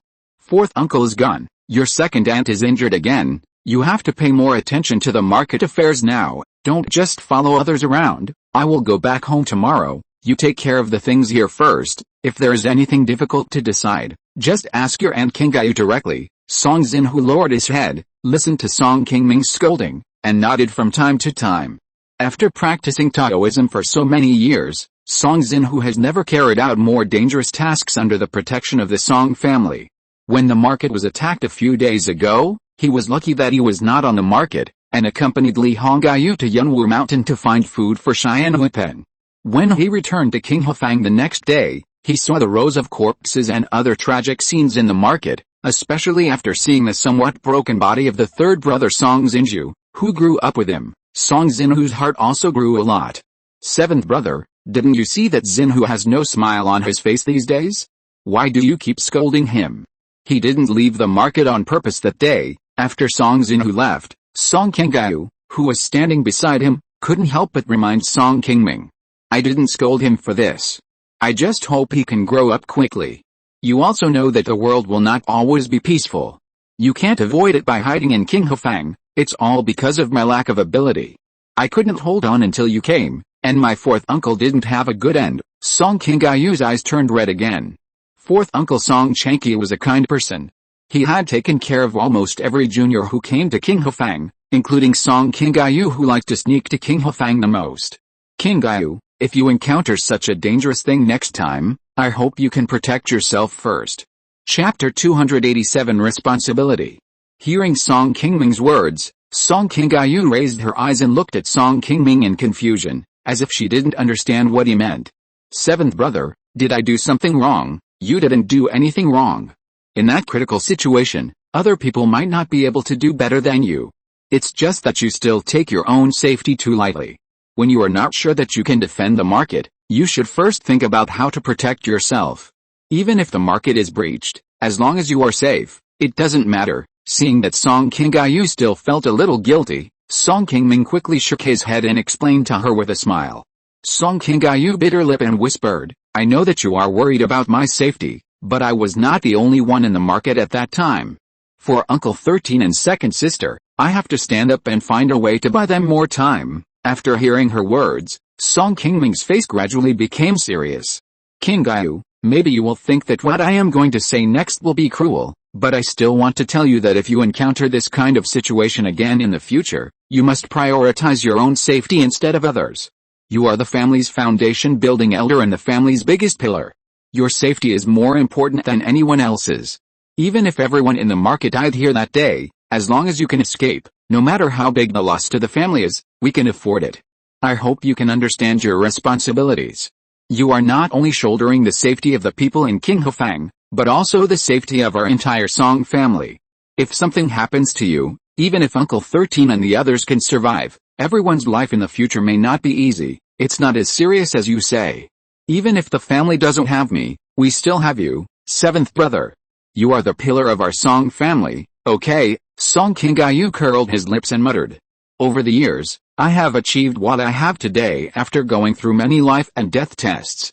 However, if you always put yourself in danger, your luck will always run out. That's why I hope you won't take risks as easily as I did. When I faced these dangers, I really had no choice but to take risks. But you are different now.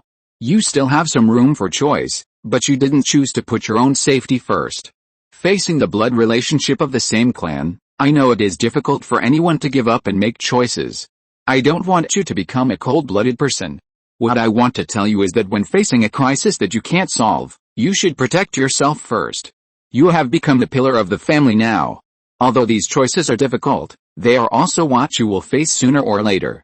That's why I will remind you so directly today that no matter how difficult it is, you can't let your own safety be emotional. After a long time, Song Qingyu, who was a little dazed, came back to his senses and nodded to Song Qingming with a firm look in his eyes.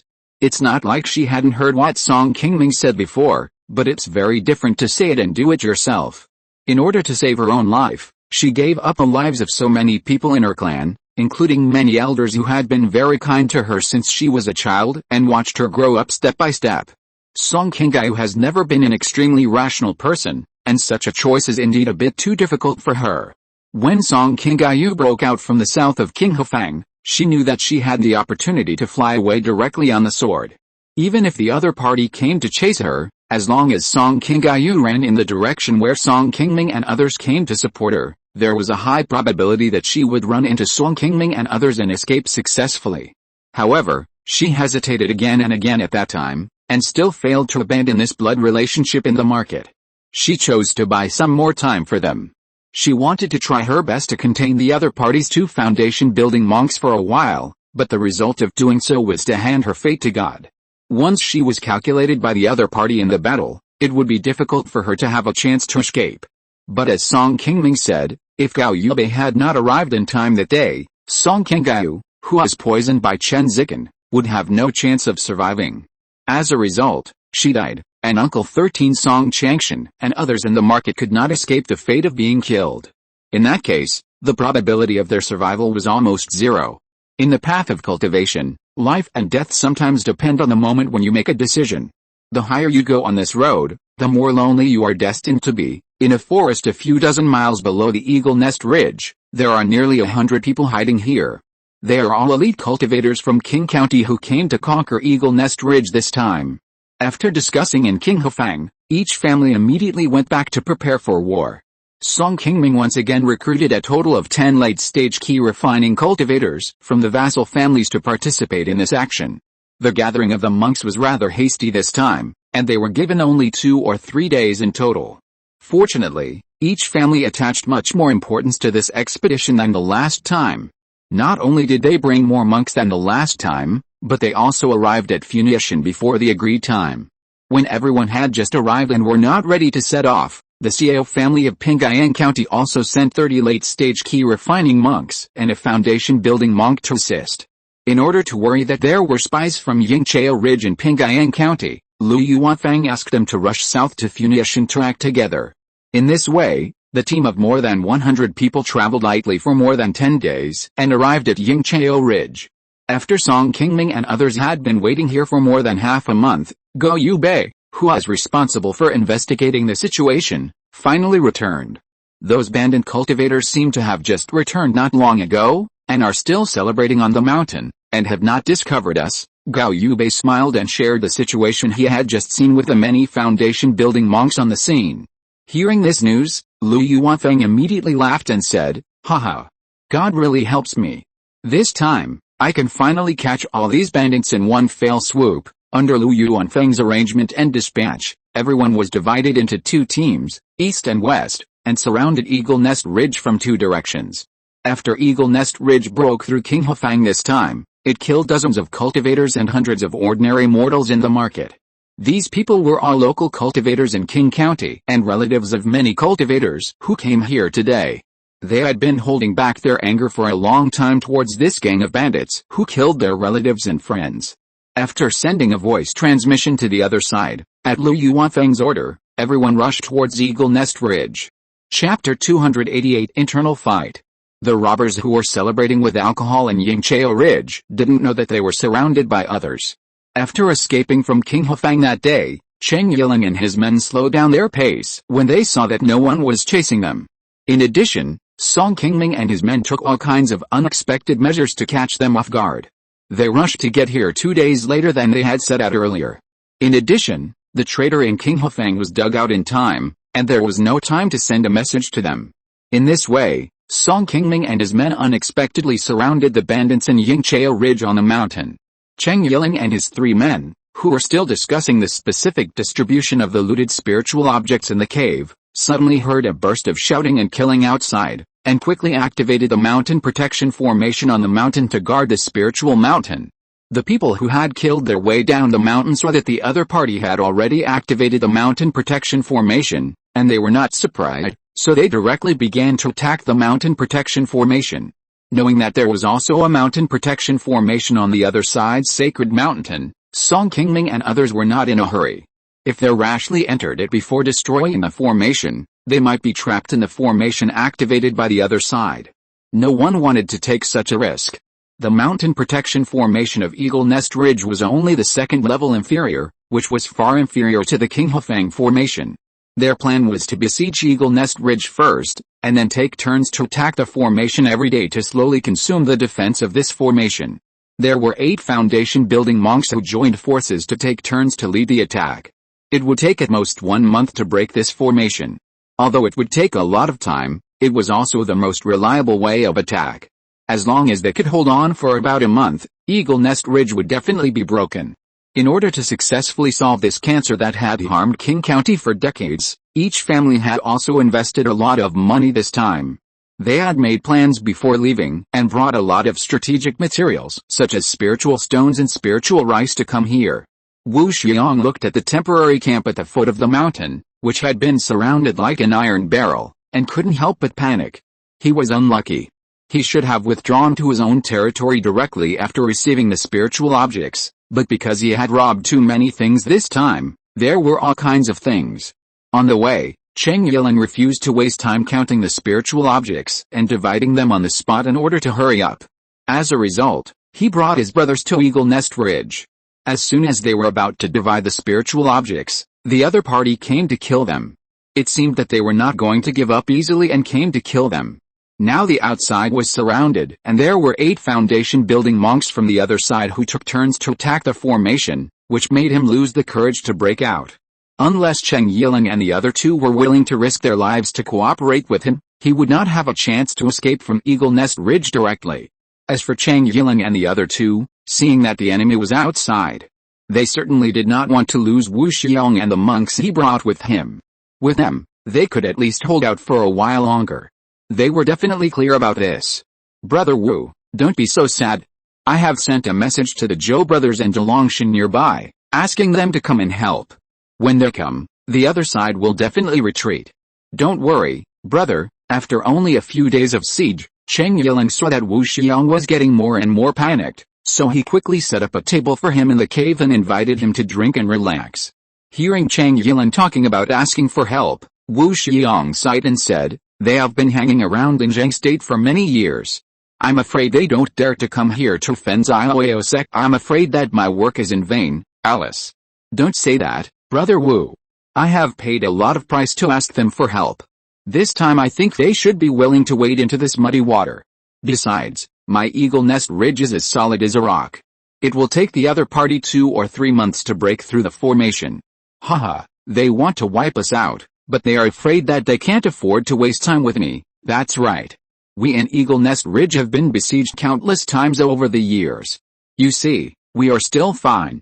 Why should we be afraid of them?" Since Chen Zikan defected to Eagle Nest Ridge, he has been following Cheng Yiling in the past few years.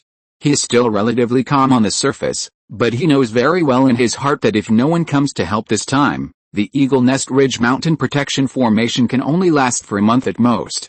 Days passed by, and soon half a month had passed. The mountain was still tightly besieged by many cultivators. Seeing that the mountain protection formation of Eagle Nest Ridge had been exhausted and was about to collapse, and still no reinforcements had arrived as Cheng Yiling had said, Wu Xiang had completely lost his patience and was already preparing to plan his own way out. Bandit cultivators were different from demon cultivators. They all acted based on their interests. The mastermind behind the attack on Qinghefang this time was Cheng Yiling and his group. He was just here to help out. Although he was also given several thousand spirit stones, Wu Xiang did not want to stay in Eagle Nest Ridge for these spirit objects and serve as free cannon fodder for Cheng Yiling and his group. In this way, taking advantage of the opportunity to rotate the guard formation, Wu Xiang contacted Lu Yuanfeng at the mountain and expressed that they were willing to fight back internally to help them open the Eagle Nest Ridge formation, and only asked that they would not be held accountable afterwards. Unexpectedly, before he could get a reply from here, Chen Zikan on the mountain had already discovered that something was wrong with Wu Xiang. Not long after he sent the message, Chen Zikan had already known about it and informed Cheng Yiling. "Brother Wu, you and I are on the same boat now. Even if you want to jump off the boat, you can't capsize the whole boat. You should at least leave a way out for the brothers on the boat." Wu Xiang had just returned to his residence after delivering the surrender letter, and found that Cheng Yiling had been waiting there for a long time. He immediately knew that what he had just done had been exposed. Wu Xiong sighed softly and said, "Brother Dao, you misunderstood me. I just wanted to leave and save my life. I have no intention of harming you. I hope Brother Yiling will not be provoked by others to wrongly accuse me, really. It seems that I really wronged you. I understand that you want to find a way out, and I am willing to help you, but we also want to find a way out. I wonder if you are willing to help us too," Cheng Yiling asked with a smile on his face as usual. Wu Xiong said with a look of vigilance, "What is the way to survive? Why not tell me?" After Lu Yuanfeng received Wu Xiong's letter of surrender, he discussed with everyone. Most people felt that they could agree to Wu Xiong's conditions. After all, they had to consume a lot of spirit stone resources every day to attack the formation on the mountain. If they had the opportunity to break through the formation and advance, they could also consider letting Wu Xiong and his group go. After all, the main target of revenge this time was the Eagle Nest Ridge Bandits. Chapter 289, Escape. After Lu Yuanfeng discussed with everyone, he immediately wrote a letter back to Wu Xiong on the mountain, agreeing to his request, but requiring them to open the formation tomorrow night. At midnight on the second day, Song Qingming and others who had prepared in advance at the foot of the mountain saw a sudden commotion on the Eagle Nest Ridge, followed by the mountain protection formation that had blocked them for half a month, flashing in the air a few times and then disappearing.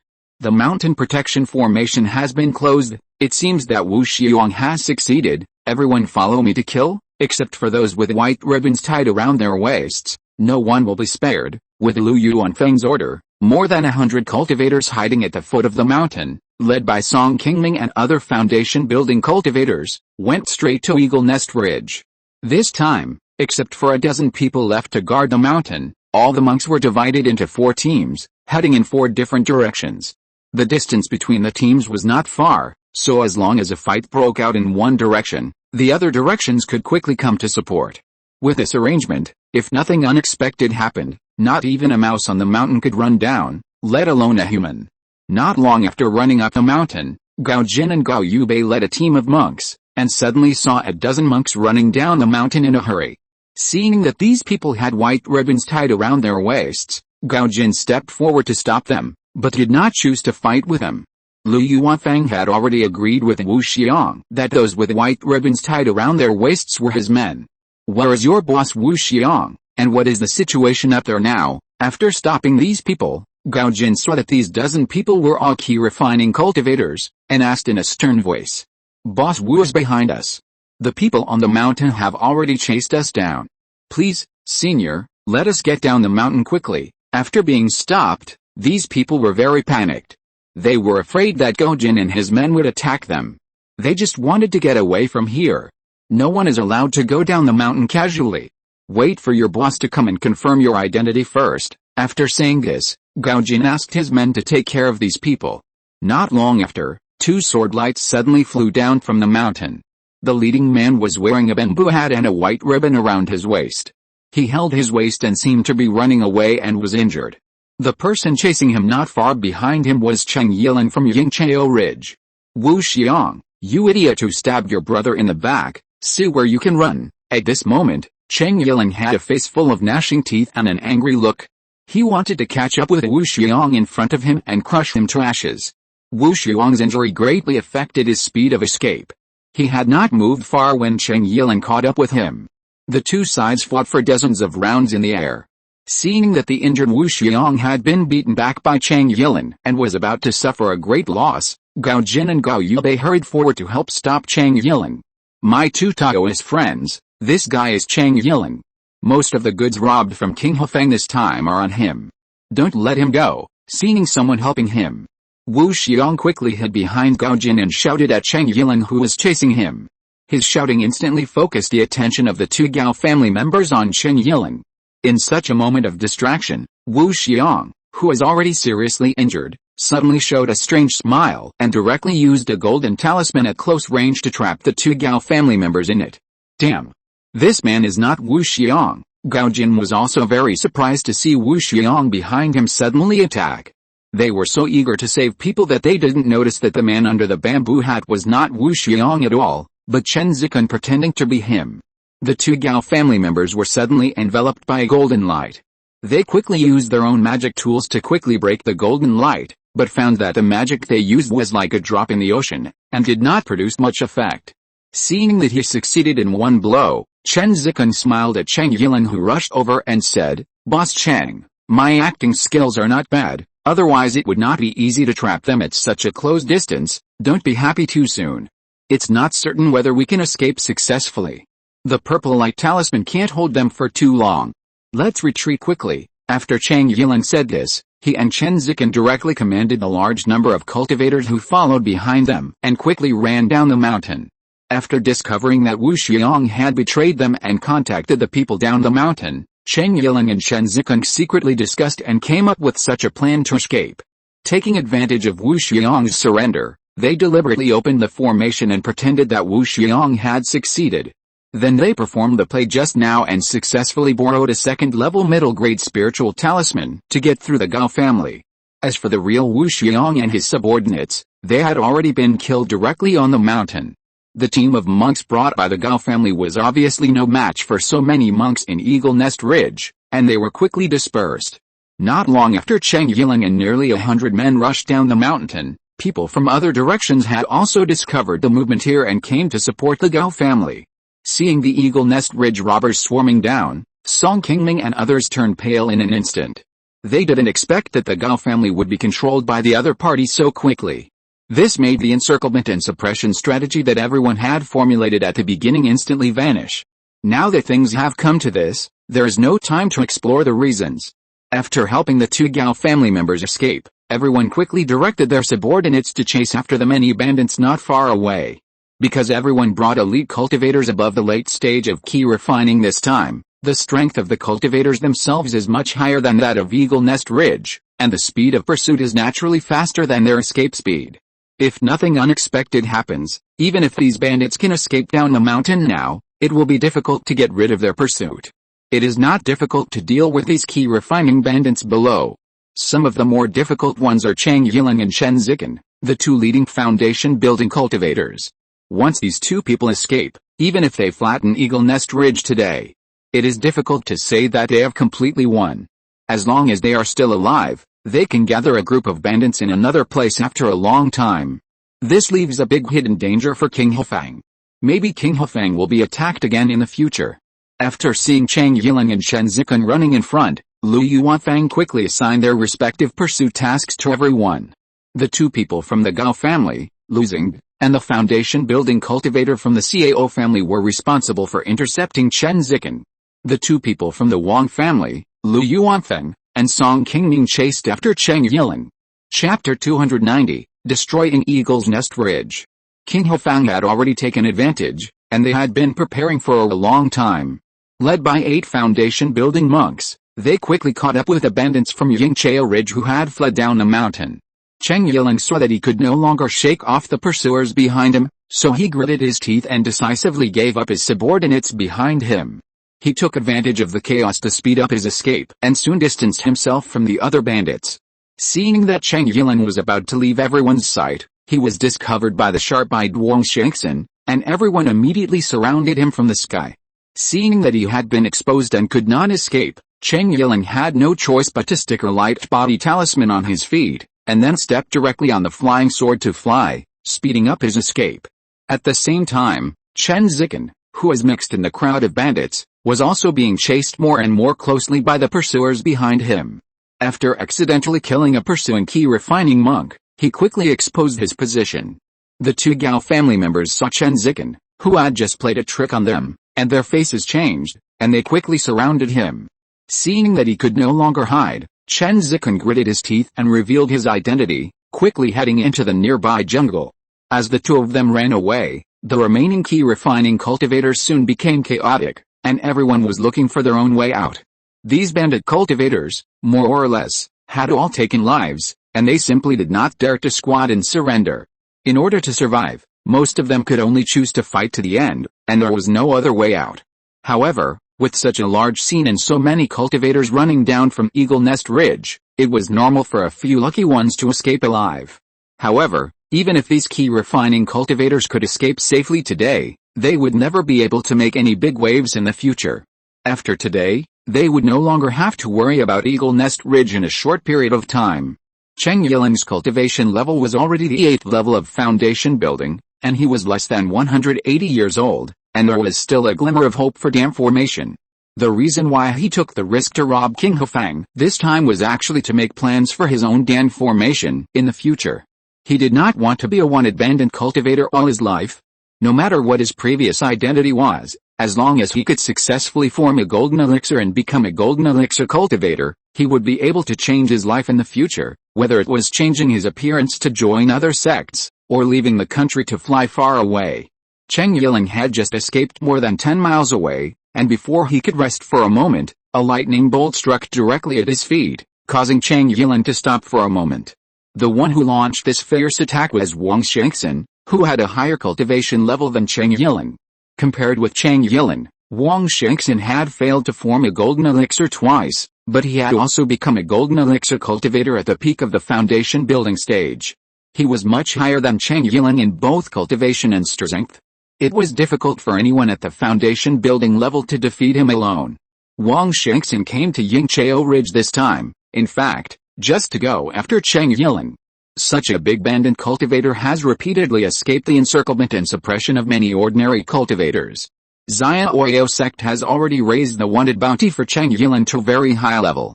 As long as he can take down his head, he can get a lot of good deeds from Xiaoyao sect, and maybe he can use it to exchange for the giant and spiritual object he wants most in the General Affairs Hall. During the time when Qingyiling stopped, his way was blocked by Wang Shengxin. Seeing that he couldn't get away easily, Qingyiling was forced to use his magic weapon and fight with Wang Shengxin. Seeing that the two people in front had already fought, Song Qingming and others also quickly surrounded them and joined the team besieging Qingyiling. Lu Yuanfeng, Wang Shengaiu and Song Qingming are all mid-stage foundation building cultivators. Even without Wang Shengxin, the three of them can defeat Qingyiling together, not to mention that there is now another Wang Shengxin who is at the peak of foundation building. Under the siege of 4 people, Qingyiling soon fell into a situation of passive attack. Relying on a good quality second-level medium-grade defensive magic weapon in his hand, Qingyiling barely blocked the first few waves of attack, but this could only be resisted for a while. Previously, Qingyiling used the trick of escaping from the shell to deceive the 2 Gao family members. He thought that God was favoring them, but he didn't expect that he couldn't escape the siege after working hard for a long time. Unlike when Song Qinggai was besieged while guarding King Hufang, there was still a glimmer of hope that reinforcements could come to rescue him. Now Qingyiling was almost desperate from beginning to end. It was impossible for him to wait for others to save his life. Now he could only rely on himself. Seeing that he was suppressed by everyone, there was absolutely no chance of escape if he continued to fight. Unwilling to fall here, Qingyiling made up his mind and quietly took out the last trump card on his body. Everyone, why don't you let me go? Qing promises that he will never be an enemy of your King Hufang again, and he will never enter the territory of your King County. If you really don't let me go, the Shiangxin thunder in my hand is not a vegetarian. If you are hit by this magic weapon, don't blame me for not reminding you. Hearing what Qingyiling said, Song Qingming and others stopped their hands, staring at the dark green bead in his hand and dared not move forward. If this is really the Shiangxin thunder as Qingyiling said, then you have to be careful. Even if a giant and cultivator is hit head-on, it will not feel good, let alone those of them who only have the foundation building cultivation. Haha. It's not certain whether the thing in his hand is real. Don't be fooled by him. Even if it is the real Shiangxin thunder, it is not so easy to take someone's life. Wang Shengxin was not affected by Qingyiling at all. He was still as calm as ever. Seeing that he was about to succeed, Wang Shengxin didn't want to give up halfway. He was determined to take Qingyiling's head today. For this reason, he did not stop his attack, and the magic he cast was even more sharp than before.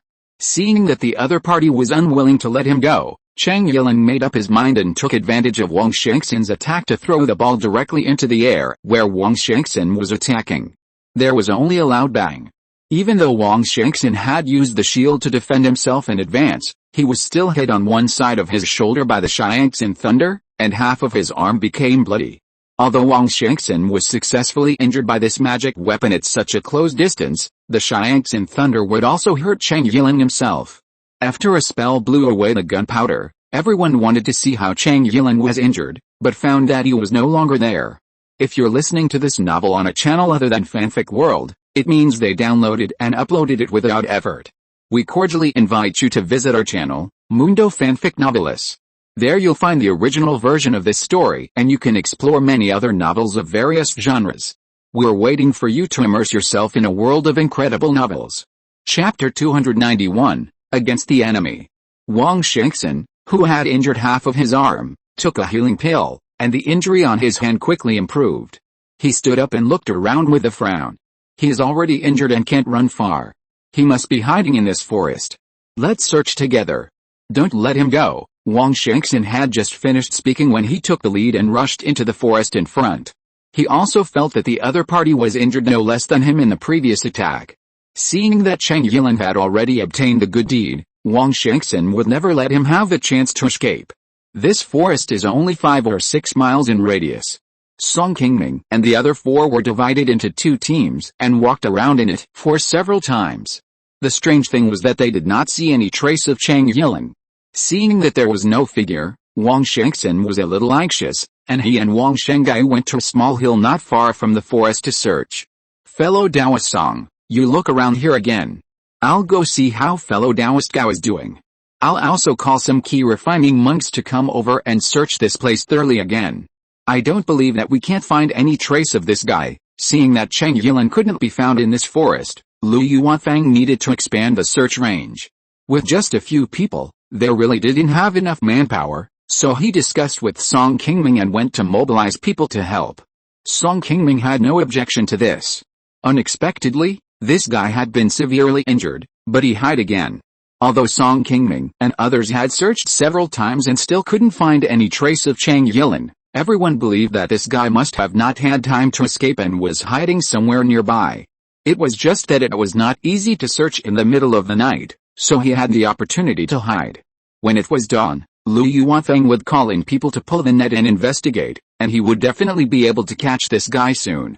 After Lu Yuanfeng left, Qingming circled above the forest again but still didn't find any clues, so he wanted to find a high position where he could easily see the nearby places and wait for Lu Yuanfeng to bring people to support him. Just when Qingming wanted to find a place to rest for a while, he suddenly felt a slight fluctuation of spiritual power coming from his left side. The fluctuation was only very light. If Qingming had not practiced the soul forging technique and his spiritual sense was 3 times stronger than that of ordinary people, he would have found it difficult to capture the slight change. After turning around and landing on the ground, Qingming took out the fire pattern sword and looked around cautiously. There was a big tree in front of him that could be hugged by 3 people. The lush branches and leaves covered the surroundings and covered the entire area under its branches. The area under the big tree was very open and there was no shelter. Qingming had passed by here before when searching. At that time, he even checked the tree carefully and did not see anything unusual. Could it be that there is a monster hiding nearby? Qingming approached the big tree and checked it again, but still did not find anything unusual. He also thought that he might have sensed it wrong just now. Just when Qingming shook his head and turned around to leave, he suddenly caught a glimpse of a root extending outward from the side of the big tree, and then he realized something was wrong. This is a concealment formation. Unexpectedly, Qingming was a very high-level formation master. In such a short time, he actually arranged a formation to hide himself. The level of this formation seemed to be higher than his own. With the cover of the night, it was no wonder that they had not noticed it when they passed by before. If he had not made a noise inside just now, Qingming would not have found this place at once. After discovering Qingming's hiding place, Qingming did not intend to go forward to attack. Although Qingming was already injured, this person's cultivation was much higher than his, and he also had a lot of life-saving spiritual objects on him. If he went up rashly, he would probably suffer the same loss as Wang Shengxin. Anyway, this guy would not be able to escape for a while, and there was no need for him to take this risk. To be safe, Qingming still planned to pretend that he did not find anything unusual, leave here first, and then notify the 2 people from the Wang family nearby. At that time, the 3 of them would deal with Qingming together, which would be a sure thing. Qingming looked around calmly and deliberately, then walked forward slowly with a calm face, wanting to pass through the big tree to search forward. Just when Song Qingming was about to leave the area under the tree, he suddenly felt a cold killing intent coming from him. He was prepared and quickly used his strongest defensive magic weapon, the green water bell, to cover himself. After a bang, Qingming showed up, holding a sharp black long knife in his hand and looking fiercely at Song Qingming, who was hiding in the green water bell. Qingming is indeed an old fox who has practiced for more than 100 years. Although Song Qingming had just behaved very naturally, he still couldn't escape his sharp eyes. When fighting with several people before, Qingming was forced to no end, so he made up his mind to use Xiangxin Lei and Wang Shangxin to fight each other to draw. He temporarily hid in the forest and hid himself with a formation. He thought he had got this ray of life. Unexpectedly, Song Qingming and his men had searched for so long and still hadn't left here. He also knew that if he didn't find a way to get out before dawn, he would also be exposed.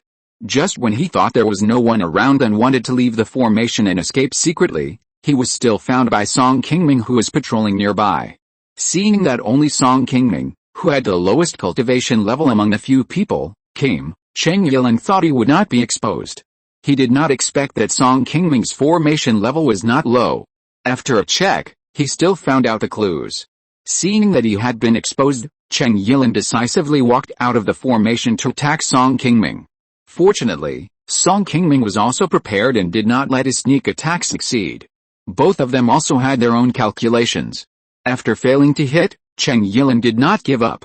He once again ignored his injuries and concentrated his mana on the black knife magic weapon in his hand and chopped more than a dozen knives with all his strength, hoping to break Song Qingming's defense with his higher cultivation. However, the Bishu bell in Song Qingming's hand was indeed not an ordinary item. Facing Qingming's fierce attack like raindrops, although Song Qingming's mana was not as strong as Qingming's, he was hid and shook a little, but it was still firmly covered on Song Qingming's head. Seeing that the defensive magic weapon on Song Qingming was extraordinary, Qingming, who had been unable to defeat him, suddenly stopped his attack, took out a jade box from his body and threw it aside, then said to Song Qingming, "I and fellow Taoists don't have any deep hatred, so there is really no need to fight to the death. There is a third-level spiritual medicine in this jade box. I will give it to you, and please don't force you anymore. What do you think?" Song Qingming took a look at the jade box thrown aside, which contained something unknown, and immediately turned his eyes away. He was not tempted by it. He didn't believe that Qingming was really going to buy his life with a third-level spiritual medicine at this moment. Chapter 292 Conspiracy. Song Qingming knew that Qingming, who could become the leader of these bandit cultivators, must be a sinister and cunning person. However, this common trick was only used by the inexperienced Qi refining cultivators.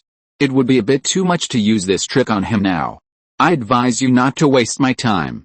One third-level spiritual medicine is not enough to buy your life. Seeing that Song Qingming was unmoved by the jade box and showed him a greedy face, Qingming smiled twice with some understanding, and took out a storage bag from his body. "Half of the spiritual objects on ye are here, plus these, it's almost enough. As long as you don't stop me from leaving, these are all yours." After saying that, Qingming took the initiative to open the storage bag, and poured out thousands of spiritual stones from it, as well as more than a dozen spiritual objects of level 2 or above. These things all looked like they were overflowing with spiritual light, and you could tell at a glance that they were not fake. After placing these spiritual objects in front of him, Qingming slowly stood up and took the initiative to slowly back away, while cautiously staring at Song Qingming. "Why are you in such a hurry to leave, fellow Taoist? I haven't agreed yet." Seeing Qingming was about to leave, Song Qingming put away the green water bell with a sly smile and wanted to catch up with him to keep him. But just as he put away the green water bell, a short blade suddenly flew out of the jade box containing the third-level spiritual medicine that Qingming had thrown over and shot at Song Qingming quickly. As Song Qingming expected, this is a conspiracy. Seeing that the short blade was already close to him, Song Qingming quickly threw the green water bell in his hand to block the short blade, but in this way, his other side was completely unprotected. "Haha. Boy, you only have this little ability, and you still want my spiritual objects. If you want so many, you have to be alive to take them." With a sound of breaking air coming from behind, Song Qingming quickly turned around and used the Zhuangguang armor that he had practiced for many years to protect his side. A green light instantly covered Song Qingming's whole body, protecting him firmly. Song Qingming has practiced the magic of Zhuangguangjia for many years and has already used it very skillfully. Moreover, the power and protective effect of this magic are much stronger than before. However, Cheng Yilin, who had already killed Song Qingming, did not pay too much attention to the protection he used, but showed a pair of contemptuous eyes. Sure enough, the Zhuangguangjia was quickly cut in half by Cheng Yilin's attack, but it only slightly slowed down the speed of the black knife in his hand. After the black knife cut through the Zhuangguangjia, it quickly fell on Song Qingming's chest. Just when Cheng Yilin was smiling and thought that the battle was over, the black knife in his hand chopped on Song Qingming's chest, but it did not move forward a bit. The opponent who should have been chopped in half by him suddenly showed him a strange smile, and then with Song Qingming's shot at close range, Cheng Yilin immediately felt that more than a dozen invisible spikes pierced his body from more than a dozen places all over his body, and one of the spikes directly pierced his throat from the back of his neck, so that he couldn't even scream. This blow made this long-known late-stage foundation-building master lose his combat effectiveness in an instant, and his body fell down slowly without control. Cheng Yilin didn't expect that this trick he used to plot against others would eventually make him fall into someone else's trap. Thinking that he had practiced hard for so many years and was about to turn into a pile of yellow earth, Cheng Yilin was very unwilling in his heart. Obviously, he had been cautious all these years and only took a small wrong step, but he didn't expect that he would end up like this because of this step. After robbing a wave of people from King Hefang and returning to Yingchao Ridge, Cheng Yilin also knew that he had done this, and King Hefang would definitely come to retaliate. He had actually planned it long before he set out. After the spiritual objects were distributed, he would leave Yingchao Ridge and go to other countries to buy dam-forming spiritual objects. Unexpectedly, so many monks from King Hefang suddenly arrived at Yingchao Ridge. The insider who had traded with him several times before did not send him any more messages. This series of delays also caused him to fail to execute one step in time, and then he could not execute every step. Since he found a storage bag from an ancient cave sect, his cultivation along the way can be said to be smooth sailing. Not only did he successfully build his foundation with a foundation building pill inside, he also cultivated to this realm that is only one step away from dam forming. As Song Qingming said, a cultivator's life cannot always be smooth sailing. Cheng Yilin has been a lucky person for most of his life. Since he arrived at Yingchao Ridge, he has been lucky to escape the searches of monks from Qing County, Pingyang County and other places many times. Unfortunately, his luck had finally run out. Just when he thought he had escaped the search, Song Qingming, the only second-level array master in the team, appeared here at the right time and pulled him out, which made Cheng Yilin unwillingly close his eyes completely.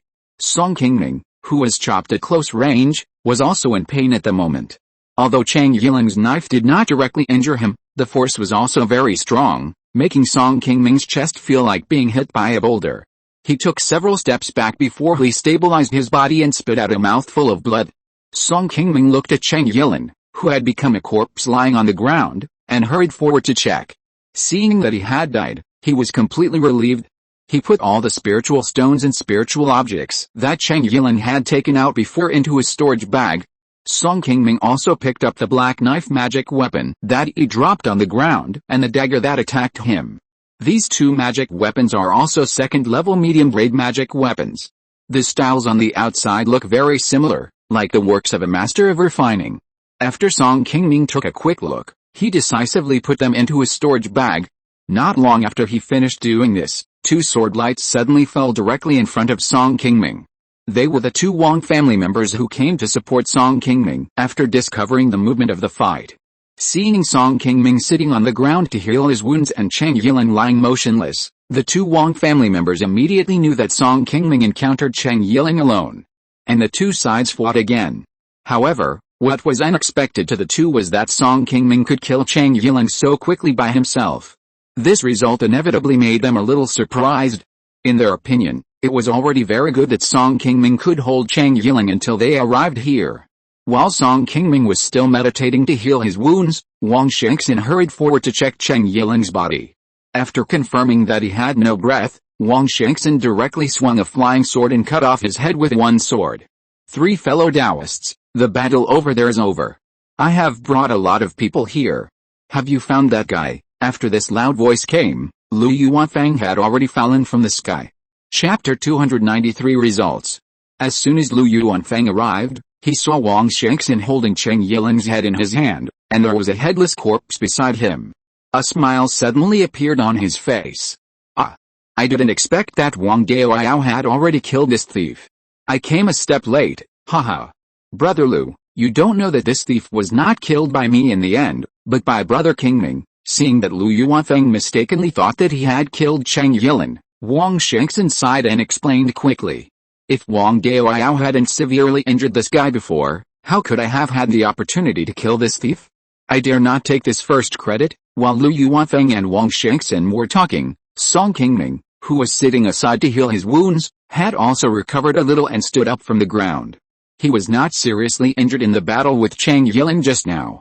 The reason why he didn't recover so quickly was just to show them how difficult it was to kill his opponent, and deliberately showed his injuries a little more seriously. Wang Shengxin was immediately pleased when he heard Song Qingming say that he would return the merit to him. He had never thought that the boy in front of him would be so sensible and not choose to embezzle the merit. This is the storage bag on the thief, and the magic weapon he just used. They are all handed over to Brother Lu for disposal. After taking a storage bag handed over to him by Song Qingming, Lu Yuanfeng returned the black long sword used by Cheng Yilin to Song Qingming. This storage bag contains the spiritual objects lost in King Hefeng this time. We need to go back and open it for statistics before dealing with it. I will accept it on behalf of the market. As for the magic weapon on him, it is not a spiritual object of our King Hefeng. Since this thief died in your hands, the magic weapon on him should belong to you. You two have no objection, right? After speaking, Lu Yuanfeng turned his gaze to the two people from the Wang family. Brother Lu is right. We have no objection. Fellow Taoist Qingming has just fought this thief and has been seriously injured. Now he is willing to take the initiative to hand over this magic weapon. It can be seen that he is also a broad-minded person. Wang Shengxin agreed to Lu Yuanfeng's proposal with a smile, and praised Song Qingming. Wang Shengai on the side also nodded, without saying much. Song Qingming had just given the first credit for killing Cheng Yilin to his side. The Wang family had also obtained the most desired benefit of this trip. Of course, they would not choose to argue with Song Qingming for a second-level magic weapon. Seeing that everyone had no objection, Song Qingming was no longer polite. He took the magic weapon and put it directly into his storage bag. While the few people were talking, several more sword lights rushed over. They were Gaojin and others who had already dealt with Chen Zikan. At this moment, Gaojin was already holding a head in his hand. They were relatively smooth on their side. Only Gao Yubei was slightly injured by the opponent's counterattack before his death. Ah! This thief is really hateful. He injured Wang Daoyao and Song Daoyao so badly. It's really easy for him to be killed like this. It's our fault that we didn't come to support them in time, so Wang Daoyao and Song Daoyao were injured so badly. Seeing that Wang Shengxin and Song Qingming who came back here were both injured. The old guy Gaojin did not forget to step forward to comfort them and discuss them a little. He knew that Cheng Yilin was not easy to deal with, so he took the initiative to chase and kill Chen Zikan. He was thinking about whether he could kill Chen Zikan quickly and then go to Song Qingming and others to get a share of the spoils. Unexpectedly, Chen Zikan finally got ruthless and delayed them for a long time. When they arrived here, Wang Shengxin was already holding Cheng Yilin's head in his hand. Wang Shengxin was a little unhappy about Gaojin's jealousy, but he didn't bother with him. The greatest credit for killing Cheng Yilin had already fallen on the Wang family. For them, the purpose of this trip had been successfully achieved. After reporting to Xiaoyao sect in the future, with the first credit for destroying Eagle Nest Ridge, the Wang family would have enough to exchange for a chance to exchange for a foundation building pill. It's getting late, everyone should hurry back to see if there are any fish that have slipped through the net. Seeing that Gaojin seemed to be a little jealous, Lu Yuanfeng hurried out to make peace and led everyone to meet up with other Qi refining cultivators. At the foot of Eagle Nest Ridge, when Song Qingming and others came back, the battle here was over. The dozens of bandit cultivators who were still resisting were killed by Lu Yuanfeng, who was driven back to call in troops. Except for a small number of them who were lucky enough to escape under the cover of night, the hundreds of bandit cultivators in Eagle Nest Ridge were basically all strangled to death. Facing these bandits who had no way out, our side suffered heavy losses in this final battle, with 20 to 30 casualties, including a late-stage Qi refining elder from the Su family who came with Song Qingming. It had been less than 10 years since the Su family migrated thousands of miles to become a vassal of the Song family, and there were only a dozen cultivators in the family. It was bad luck to lose a late-stage Qi refining elder. Fortunately, the Song family would take out some spiritual objects for compensation after returning. As long as they developed peacefully for a period of time, they could still cultivate new late-stage Qi refining cultivators. When everyone reached the top of Eagle Nest Ridge, they found Wu Xiang, who was about to surrender, in a hidden cave. At this moment, he had already turned into a cold corpse. Needless to say, everyone could guess that he should have contacted Lu Yuanfeng, and was killed here after Cheng Yiling and the others discovered the clues. Then they used Wu Xiang's identity to agree with the details of surrender at the foot of the mountain, and finally deceive the Gao family and rush down the mountain. Fortunately, there were enough people this time, and there were two masters in the late stage of foundation building, Wang Shengxin and Gao Jin, so they didn't let the two escape, and they were all caught in one fell swoop. Under Lu Yuanfeng's arrangement, many Qi refining cultivators went up the mountain again and searched the entire Eagle Nest Ridge, looting all the spiritual objects before leaving here. Although King Hufeng paid a lot of price this time, it completely solved the cancer of Eagle Nest Ridge that had plagued the market for decades, and it was a great success to solve a major problem in the northeast of Uyghur. After returning to King Hufeng, Lu Yuanfeng led people to count the spiritual objects seized this time, and they also reaped a lot of harvest. Not only did they take back most of the spiritual objects lost in King Hufeng last time, but they also scraped out spiritual objects worth tens of thousands of spiritual stones from the many bandit cultivators in Eagle Nest Ridge. The families in King Hufeng were very satisfied with this fruitful result, including the Cao family cultivators from Pingyang County, who came to support and also received a lot of spiritual stones. Of course, the happiest person was Lu Yuanfeng, who led everyone to initiate the counterattack. King Hufeng was attacked and so many spiritual objects were lost. If this battle was not won, he, the person in charge of King Hufeng sent by the Xiaoao sect, would probably be transferred back to the sect to be punished. Chapter 294, Good Deeds Pavilion. However, apart from the spiritual objects consumed during the siege, the remaining spiritual stones obtained in this battle were just enough to make up for the losses in the last market. The Song family and other major foundation-building families did not earn much spiritual stones after the battle. Instead, they had to subsidize some of the relatives and clansmen who died in the battle. Their biggest gain was the bounty they could get from killing these bandits. Some of the Qi refining bandits were extremely vicious and wanted by the major market. These heads were sent to the places where they were wanted by Lu Yuanfeng in exchange for bounties, which were used to reward those who performed outstandingly in this battle and to compensate the dead and injured monks. The three leaders, Cheng Yiling, were all well-known bandits on the Xiaoao sect's list. After their heads were taken to the Xiaoao sect, the families participating in this battle received some good deeds from the Xiaoao sect. Of course, the majority of them were taken by the Wang and Gao families who contributed the most. These hard-earned good deeds could be directly exchanged for spiritual objects from the Xiaoao sect's Good Deeds Pavilion. In addition to being open to the disciples of the Xiaoao sect, the Good Merit Pavilion of the Xiaoao sect can also be used by the vassal families who have made great contributions to the sect. However, there are more ways for the disciples of the Xiaoao sect to earn good merits, and it is easier.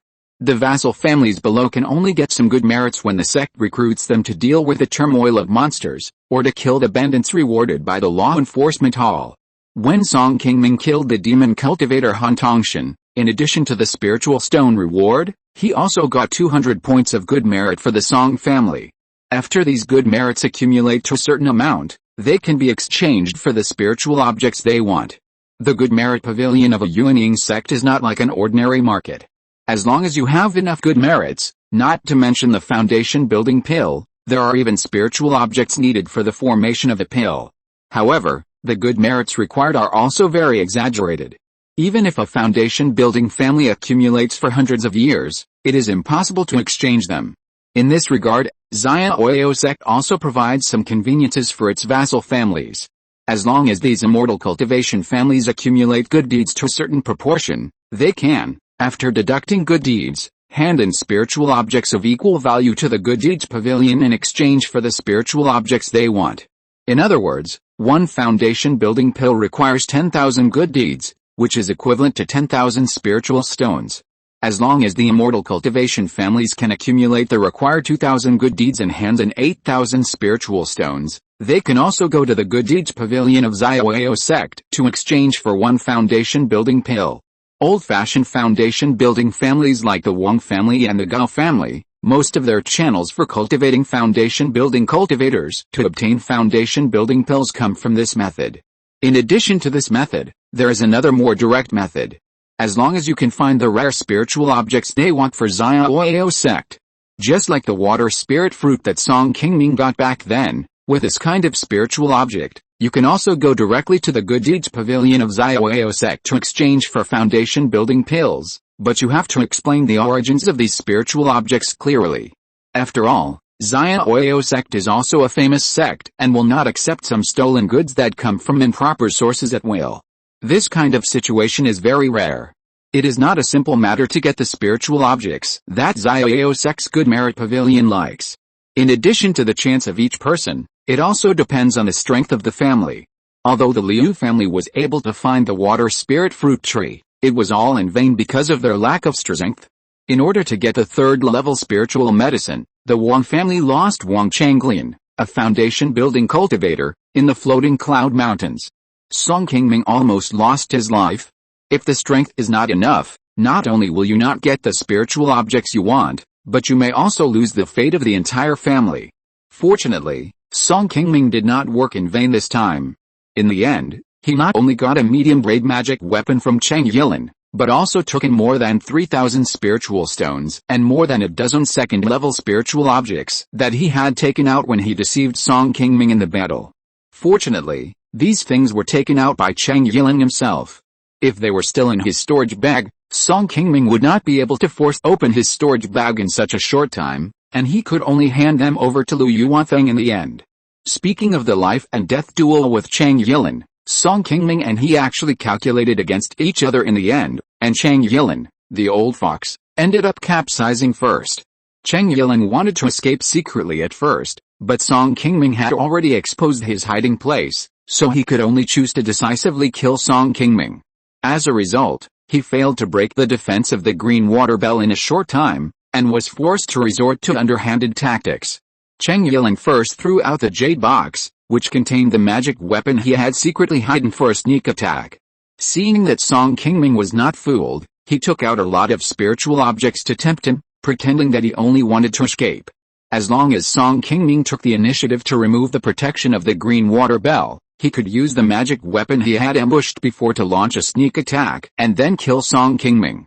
But he didn't know that Song Qingming was also calculating him by removing the Bishu bell. During the verbal game with Cheng Yilin, Song Qingming had already prepared a killing move for him. When he was close to attack, he used the invisible jade light needle that had been secretly condensed to directly kill him. Cheng Yilin didn't know until his death that his last knife was actually blocked by the incomplete picture sewn on his body by Song Qingming. Without this last defense, Song Qingming should have lost this battle. Over the years, Song Qingming has been constantly studying the incomplete picture, and he has long known that this thing is much tougher than ordinary refining materials. Whether it was in the Qi refining stage or the foundation establishment stage, Song Qingming has used many magic tools to attack the incomplete picture with all his strength, but without exception. He could not leave a trace on it. It can be seen that ordinary magic tools cannot break this defense. Therefore, in order to give himself an extra way to save his life, Song Qingming has basically sewed it close to his chest over the years. This time, he took advantage of Cheng Yilin's contempt for him. When he finally attacked, he deliberately revealed a flaw on his chest and successfully calculated him. After getting these spiritual objects on Cheng Yilin, Song Qingming also found that many of them were taken from King Hufeng this time. On the way back, he was a little worried that Lu Yuanfeng and others would investigate the whereabouts of these spiritual objects. Fortunately, he was still a little worried. On the one hand, Lu Yuanfeng also checked the storage bag of Cheng Yilin that he took the initiative to hand over on the spot. There was indeed no sign of force opening. On the other hand, it was not just these spiritual objects on his body. There were also many spiritual objects in the market that had disappeared. It can be seen that he was not the only one who had small thoughts. In the end, Lu Yuanfeng did not pursue these things as expected. For him, winning this battle was the key. As for these small thoughts, As long as they were not too excessive, he could turn a blind eye. After taking the spiritual objects that belonged to his family, Song Qingming first comforted the monks who died or were injured in the battle. After all, they went out to fight for the Song family. If the Song family did not behave better afterwards, it would definitely chill the hearts of these vassal families. The Song family only received 500 points of merit this time. Song Qingming even went to Qi Mountain for this purpose. He wanted to see if he could add other spiritual objects to exchange for a foundation building pill, but he found that the merits in his hands were far from the required 2,000 merits. He could only give up this idea awkwardly. After walking around in the good merit pavilion, he did not find any useful spiritual objects that he could exchange for, so he could only return in disappointment. Chapter 295 Xianhe Alliance. After the war that wiped out Yingqiao Ridge, Qing County, which had experienced a devastation, ushered in a period of peace. Song Qingming, who did not find what he wanted in Xiaoyao sect, began to practice patiently after returning to Funiu Mountain. The spiritual stones he got from Chengyilin also made him no longer have to worry about the resources needed for cultivation in a short period of time. The Song family also lost several cultivators in the previous battle of Qinghofang. Even the second sister Song Qingwen, the biggest pillar of the Song family in the market, was seriously injured and could not help to make pills for at least a few years. When Song Qingming went to Xiaoyao sect, he also went to Yangshanfang to help her find healing pills.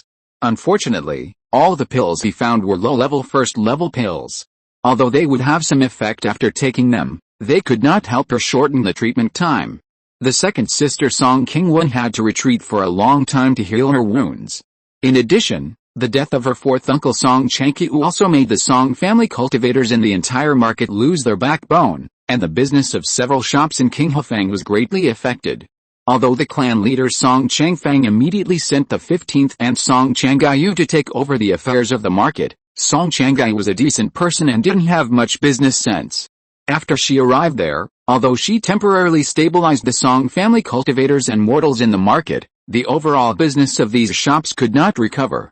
Even if she got an extra shop from the Lu family, the combined income from spiritual stones could only barely maintain the balance of income and expenditure of these industries. In a short period of time, the Song family could not expect this place to create much income for the family. Qinghofang experienced a war, which caused great damage to the entire market. Under the leadership of several major foundation-building families, everyone spent half a year repairing and patching up before restoring the market to its original state.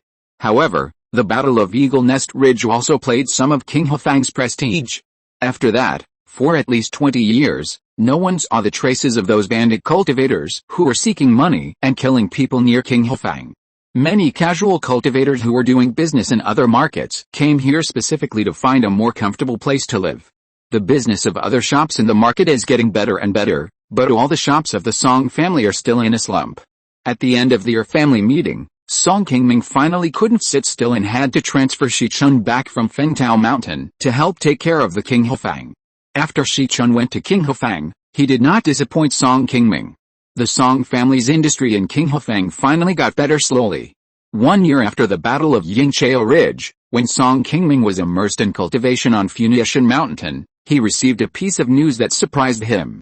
Lu Yuanfeng, who had been stationed in Qinghofang for nearly 80 years, was suddenly transferred back to the sect by Xiaoyao sect. He was replaced by Fenda, a Xiaoyao sect disciple who had just established his foundation. It stands to reason that an old Xiaoyao sect disciple like Lu Yuanfeng would not be easily transferred away from the market where they had been stationed for many years without any unexpected events. At first, Song Qingming thought that Lu Yuanfeng's transfer was caused by the previous attack on Qinghofang. It was not until half a month later that he went to Taiyuan Mountain and inquired with the Wang family and learned a shocking news. It turned out that the reason why Lu Yuanfeng was transferred was because a war broke out between the Lu Kingdom in the south and the Xianhe League. The two sides had fought a big battle for the control of the two small countries around them. It seemed that Lingyuan sect suffered a great loss, and the battle line was slowly pushed to the vicinity of Lu Kingdom. Lingyuan sect, which was somewhat defeated by the opponent, had already sought help from several surrounding countries, and Xiaoyao sect had also begun to recruit monks to rush over to support them. Although the dozens of countries around the floating cloud mountains would have some intrigues and frictions on weekdays, they were generally in alliance. Faced with the invasion of other regional forces, everyone would still unite to drive out external forces. However, the Xianhe League, which was able to beat the Lingyuan sect and force it to seek help everywhere, was not a force that could be underestimated. They were originally an alliance formed by cultivators in the coastal area of southern Lu state. In the past few thousand years, the Xianhe League has become increasingly powerful and is about to integrate all the immortal cultivation forces in the coastal area of southern Dongheong. The strength of the alliance has far exceeded that of an ordinary big country around the floating cloud mountains. The Lingyuan sect has fought with them more than a dozen times in recent years, but basically lost more than one. The current strategy is to passively defend and never actively attack them. There are 5 unyielding cultivators in the Xianhe League, including a great cultivator in the late unyielding period. The Lingyuan sect is far from being a match for the Xianhe League. If it weren't for the fact that many countries in the floating cloud mountains have always been relatively united and supportive of each other, I'm afraid that the Xianhe League's forces would have already penetrated directly into the hinterland of the floating cloud mountains. Around the entire floating cloud mountains, in addition to the sphere of influence of the monsters in the north, the east seaward area is home to some forces that have not yet been integrated. The sects in this area are relatively loose and their behavior is relatively friendly. This is a place where many successful casual cultivators want to establish their own sects. Because the resources near the sea are relatively abundant, even many cultivators in Uyghur like to travel there after building their foundation or forming a pill. On the west side of the floating cloud mountains is a sparsely populated Gobi and Tixi desert.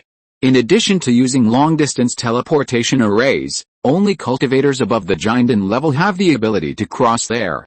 It is said that after crossing the Tixi desert in the west, it is the Dongheong Kingdom, the most powerful country of the human race on the continent of Dongheong. It is said that there are still cultivators of the god of transformation there. It is the holy land of the human race on this continent.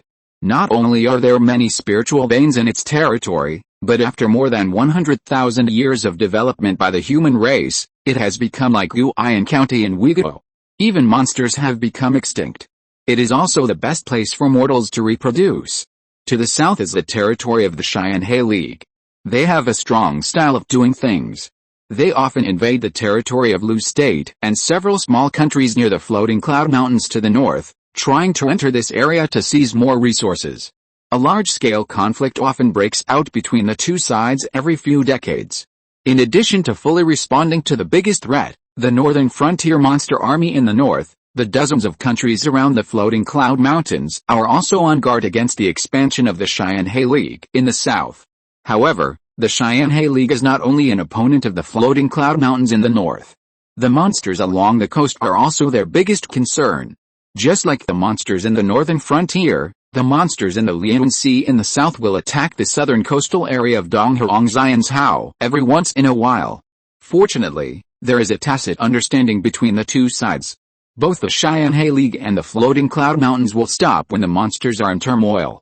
After all, everyone is on the human side and will not stab the other side in the back when they are in trouble.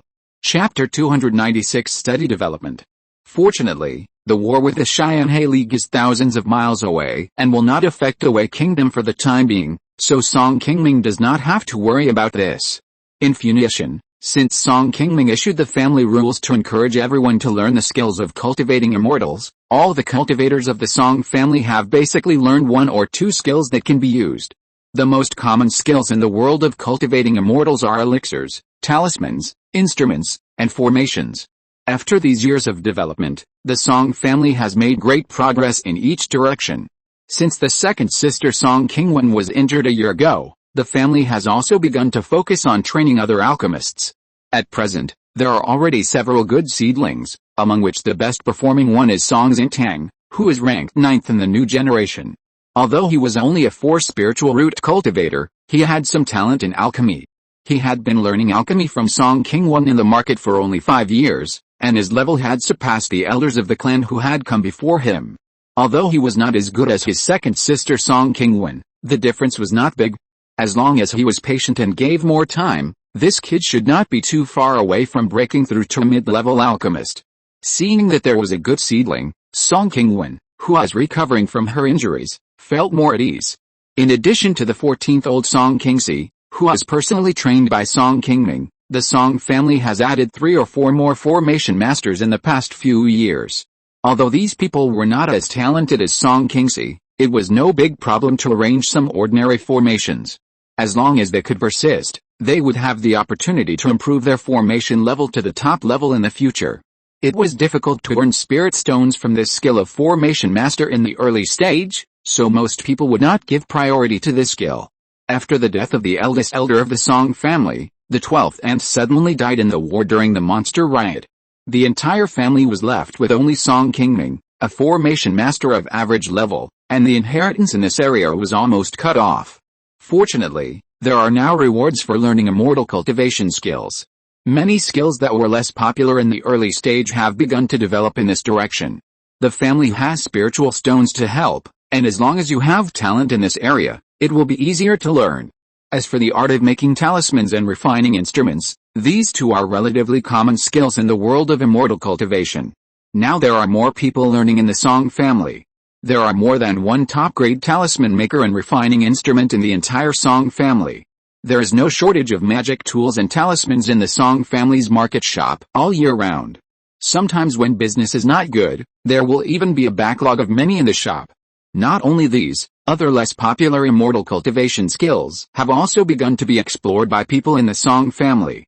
There are already talents in spiritual plants, animal taming, puppets, and soul exploration. Although their level is not very high now, as long as there is inheritance in this area, the family will always be able to use it in the future when it develops smoothly. No matter which immortal cultivation skill, as long as the level can be raised to the first class upper grade, it is easy to earn spiritual stones. This is also Song Qingming's biggest original intention, so that they can at least have a way to support themselves. This is also a major boost to the future development of the family. If a family of immortal cultivation wants to develop steadily, it is best to prepare in advance to take several roads. Now the family can still have some surplus every year by relying on the market and several mines, but if the family is not doing well in the future, even if these assets are gone, if everyone has some money-making skills, they will not worry about a little spiritual stone at that time. In addition to these, the Song family has also increased the family's investment in spiritual fields and spiritual medicine gardens in the past 20 years. Cultivating spiritual fields is the most practical and most stable investment return project in the world of immortal cultivation. Before building a foundation, cultivators must eat spiritual rice. This kind of spiritual food is basically not worried about the market. In addition to satisfying their own cultivators, they can also take out a part of it to sell in Qinghefang every year. This is a very stable income for the family. Although it is not much compared to other places to make money, it is stable. After a long time, it is also very considerable. The Song family originally had dozens of acres of spiritual fields. After more than 10 years of expansion, it has added up to 200 acres. Although it is still far behind the Wang family, which has more than 800 acres of spiritual fields, it has also accumulated a lot of foundation for the future of the Song family. However, with more spiritual fields, the Song family's cultivators seem to be insufficient. Every time the farming season comes, the Song family has to draw people from various places, and sometimes even has to hire some from the vassal families below to help. The Song family now has a total of only 50 cultivators, and they have to be dispersed to several places to manage the family industry. The remaining people in Funiu Mountain are indeed a bit tight. It is estimated that it will take decades until the next generation of family cultivators rise up before they can slowly get rid of this trouble. After staying in Funiu for more than a year, news came from Qinghefang again, forcing Song Qingming to come out of retreat and come to the market. After Lu Yuanfeng was transferred, the impact on Qinghefang was not great. Feng De, who was stationed in the market, still respected this old senior. He valued his disciples and confidants who stayed in the market. He did not try to abolish some of the market regulations set by Lu Yuanfeng before, and there was no conflict between him and Song Qingyu. Not long after Feng De arrived in Qinghefang, Song Qingming took the initiative to visit him. Although this newly established Xiaoao sect cultivator was not as experienced as Lu Yuanfeng, he was also a steady and capable person. After Song Qingming and him communicated for a while, the relationship between the two became much closer. Before leaving, they also exchanged their cultivation experiences with each other. After arriving at Xianfang Tower, which he had not been to for a long time, Song Qingming looked up at the signboard and found that it seemed to be much newer than before. It was probably because it was smashed during the turmoil in the market last time, and has now been replaced with a new one. Although it was still the same name, Song Qingming felt that he was different from before, and he remembered how he used to be when he came here. After walking in, he saw that the seat where the old man Li Quan used to sit was replaced by the bastard Song Xinhu. He and Li Honggai were now managing the restaurant in a proper manner, and the business was no worse than when Wang Xian was there. Li Quan was lucky enough to survive the battle in Qinghefeng a year ago, but he was also injured. It was indeed difficult for an old man to fully recover from the injury. Now he has retired to the second line. He rarely participates in the affairs of the restaurant now, and basically has been handed over to Song Xinhu. Honggai, Uncle Qi is here, don't be busy yet, let them do it. Seeing Song Qingming coming in, Song Xinhu hurried to the kitchen to call out Li Honggai, who was busy. Now that the business of Xian Fanglao is so good, naturally she is not the only spiritual chef. Chapter 297, Searching for a Beast Tamer. When Li Quan brought Li Honggai to Qinghefeng, Song Qingming helped them, which gave them a stable foothold in Qinghefeng. Over the years, the two Li family members are still very grateful to the Song family. They have worked hard in Xian Fanglao for more than 20 years and have won Wang Xian's trust. They have never made any excessive demands. Song Xinhu and Li Honggai are of similar age. When Li Quan brought Li Honggai to Xian Fanglao, they had already known each other and often had contact afterwards. In recent years, because of Song Xinhu's active approach, their relationship has almost been exposed. If it weren't for the fact that the old man Li Quan was reluctant to let Li Honggai marry into the Song family, they would have publicly become Taoist couples long ago. Li Honggai's cultivation talent is better than Song Xinhu's. In addition, she has been relying on her spiritual cooking skills in Xianfang building for many years and has no shortage of spiritual stones for cultivation. With the full support of Old Man Li, her cultivation level is also higher than Song Xinhu's. At this moment, she is not far from the late stage of Qi refining. If there is a chance, there will be a chance to build a foundation in the future. In contrast, Song Xinhu's cultivation level has not yet broken through to the 6th level of Qi refining. If nothing unexpected happens, he will not be able to cultivate to the 9th level of Qi refining before the age of 60 in this life. Basically, there is no chance to build a foundation. He has long seen through this. When he and Li Honggai manage the restaurant together, she often has the final say. Song Qingming did not force this nephew, who was a little weak in character, to educate him too much. After all, Song Xinhu's cultivation talent was not high. It is also a good thing for him to recognize his position early in this life like his fourth uncle, live a comfortable life and do what he wants to do. Tian Hopeng, is it still sleeping? Song Qingming asked softly after being taken into an empty private room. The reason why he came here this time was because Song Xinhu had sent him a message, and Li Honggai had been taking care of Tian Hopeng, which had fallen into deep sleep half a month ago, and she couldn't wake him up no matter what she did. The two had no choice but to send a message to Song Qingming, who was far away in Funiu Mountain, to explain the matter. I don't know what happened. It was fine some time ago. Xinhu and I took it to Funiu Mountain to hunt once, and it fell asleep the next day after we came back. I couldn't wake it up no matter what I did. I couldn't even seduce it with its favorite elixir. I don't know if it ate something strange in Funiu Mountain. After Li Honggai finished speaking, she took out a red spirit beast bag from her waist and handed it to Song Qingming respectfully. Song Qingming opened the spirit beast bag and took a look. He found that, just as Li Honggai said, Xian Huipeng, the glutton who almost ate him to death, was now lying peacefully in the spirit beast bag. It seemed that there was nothing wrong with the situation. He tried to use the spirit beast contract in his body to control Xian Huipeng, but found that this guy just shook a little and then stopped moving. He never woke up immediately as Song Qingming thought. He could only shake his head helplessly. It has been sleeping for more than 10 days. Even if it really ate something wrong, it should have digested it. It shouldn't be like this. Honggai, you can't tell what's wrong with it after so long. Li Honggai has been with Wang Xian for so many years, and often helps her take care of Xian Huipeng. Over the years, she has already learned the skills of taming beasts. In terms of the level of taming beasts, the beast tamers in the Song family may not be better than her. Facing Song Qingming's sincere inquiry, although Li Honggai also wanted to help, her own ability was really limited. After studying for so long and flipping through many books, she found nothing.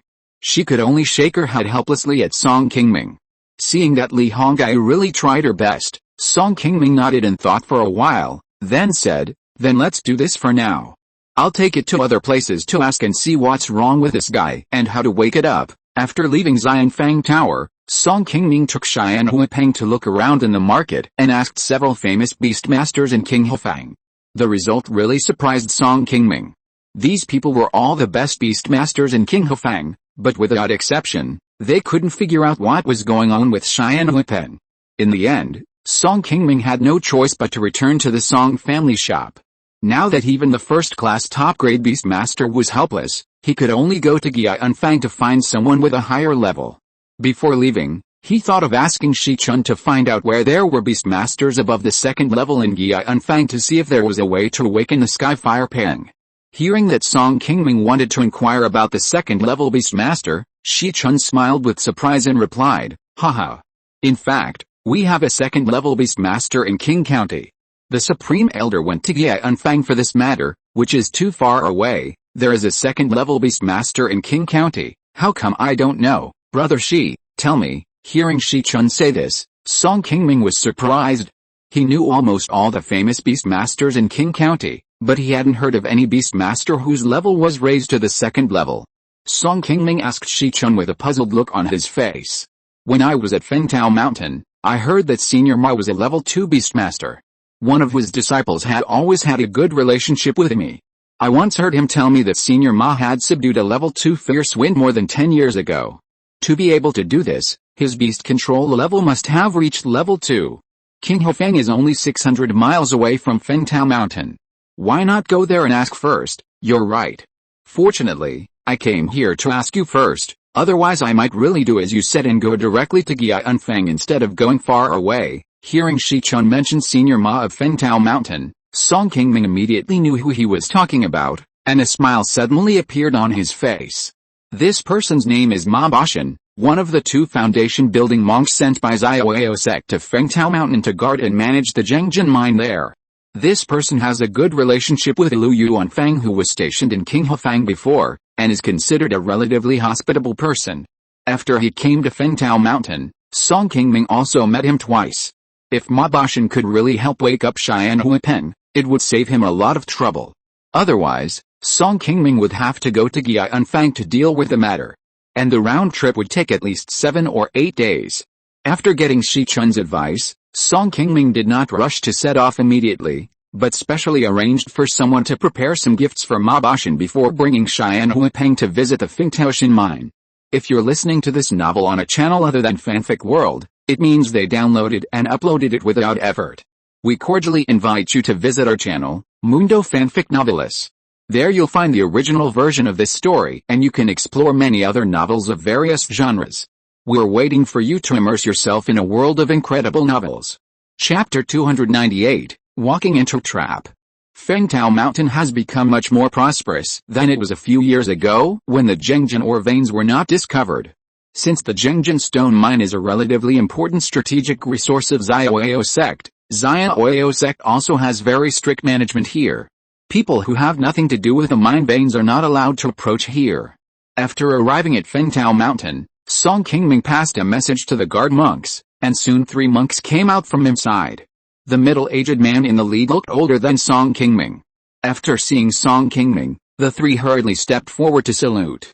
"Greetings, Grand Elder." These 3 are guard monks stationed in Fengtao Mountain by the Song family. They are mainly responsible for patrolling some places that are easier for people to sneak into. After Shi Chun left here, the leader who is now leading them is the 8th brother Song Qingchen. Song Qingming nodded and said, "I came here this time to ask Ma Bashan for help." 8th brother, go and tell him first to see if he is free now. After Song Qingchen took the order and went back, Ma Bashan came to Song Qingming in a moment and led him into the mine personally. "Dao Iao Ma, I have a spirit beast that has been with me for many years. Recently, for some reason, it suddenly fell into deep sleep. I tried many ways but failed to wake it up. I heard that Brother Ma is very good at taming beasts, so I came here with the audacity to ask you to help me see how to deal with it." After a round of greetings, Song Qingming took off the spirit beast bag on his body and told Ma Bashan directly about his intention to find him this time. Ma Bashan took the spirit beast bag and looked at it carefully. After a long time, he said with a smile on his face, Dao Song's spirit beast has reached the bottleneck of cultivation. The reason why it fell into deep sleep is that it is accumulating strength for a breakthrough level. What, you mean it is preparing to break through to level 2? But why has he been sleeping for so long and hasn't woken up yet? Song Qingming asked in confusion. That's right. Ordinary monsters won't sleep for so long to accumulate strength, but this Sky Firepeng seems to have a stronger bloodline than other ordinary monsters. Only monsters with strong bloodlines will need so long to break through their levels. The sleeping time like this is not certain. The stronger the bloodline, the longer it will take. Sometimes it will even sleep for a year or two. Oh. So this is indeed a good thing. I was too worried. Ma Bashan stroked the beard at the corner of his mouth, thought for a while, and then said, it's hard to say whether it's a good thing or not. From what I just saw, the foundation of your spirit beast is still a little insufficient. It may be a little unstable if you want to successfully break through your cultivation. I estimate that there is a high probability that you will be happy for nothing. Hearing what Ma Bashan said, Song Qingming, who had just been happy for a moment, fell into the gutter again in an instant. He thought he was lucky, but he didn't expect it to be a false alarm. Fellow Taoist Ma, do you have any way to help it? Although Song Qingming no longer had much hope in his heart, he still asked unwillingly. Ma Bashan smiled and shook his head and said, Fellow Taoist Song, you are flattering me a bit. The breakthrough of the monster race is not the same as our human race. They have to devour the spiritual objects of heaven and earth that are compatible with their own attributes to have miraculous effects. The spiritual object corresponding to the monster beast Xianhuipeng is called golden thunder fruit, and this kind of spiritual object generally grows near their caves all year round. I don't need to explain too much about the strength of the high-level Xianhuipeng. How could I possibly help you get this kind of thing, golden thunder fruit? Can this spiritual object be exchanged in the Sex Good Deeds Pavilion? This very rare spiritual fruit is also planted in the Sex Spiritual Medicine Garden, but those are basically reserved for Master Wu to make pills. I have been in the sect for so many years and have never seen it in the Good Deeds Pavilion. Ma Bashan spread his hands and replied somewhat helplessly. The Wu Shibo that Ma Bashan mentioned is Wu Tong, an elder with the highest level of alchemy in Xiaoyao sect. He is also the only third-level alchemist in Xiaoyao sect. Most of the high-level elixirs in Xiaoyao sect are basically refined by him, including second-level elixirs like foundation establishment pills that are extremely difficult to refine. He can be said to be one of the most important cultivators in Xiaoyao sect. After getting the detailed information, Song Qingming finally figured out the reason why Xianhuipeng was sleeping. Although he didn't find a way to help it break through cultivation here in Ma Bashan, Song Qingming was still very grateful for his help. Before leaving, he specially gave him a few spiritual objects that he had prepared long ago. A month later, on an inconspicuous hill deep in the floating cloud mountains, Song Qingming was looking up at the distant mountains. After an instant of time, a gust of wind suddenly rolled up from the distant horizon, and it rolled directly towards Song Qingming. Its speed was so fast that it was not far in front of Song Qingming in an instant. Seeing this somewhat familiar gust of wind, Song Qingming stood there calmly, without making any evasive movements. Boy, the prince let you go last time, how dare you come back and fall into the trap? Do you really think that we demons are all kind people who don't eat meat? With a loud shout, a giant eagle suddenly appeared in the gust of wind, and then slowly shrank and landed not far in front of Song Qingming. After thinking about it at home for nearly a month, Song Qingming made up his mind and planned to come to the floating cloud mountains to try his luck with several great demon kings he knew to see if they had what he wanted. Senior Longfeng, is the prince okay recently? As soon as they met, Song Qingming quickly showed the attitude of a junior to Longfeng, whom he had not seen for many years. Longfeng had long been accustomed to Song Qingming's understanding. It was the same when Song Qingming was captured by them for the first time. As long as he could survive, even if he had to work for their demon clan, Song Qingming would agree happily. Her Highness is in retreat and has no time to see you. She has already told me. If you have anything to say, just tell me directly. Longfeng smiled and said directly. Hearing that Ho Feng was in retreat and could not see him, Song Qingming nodded with some regret.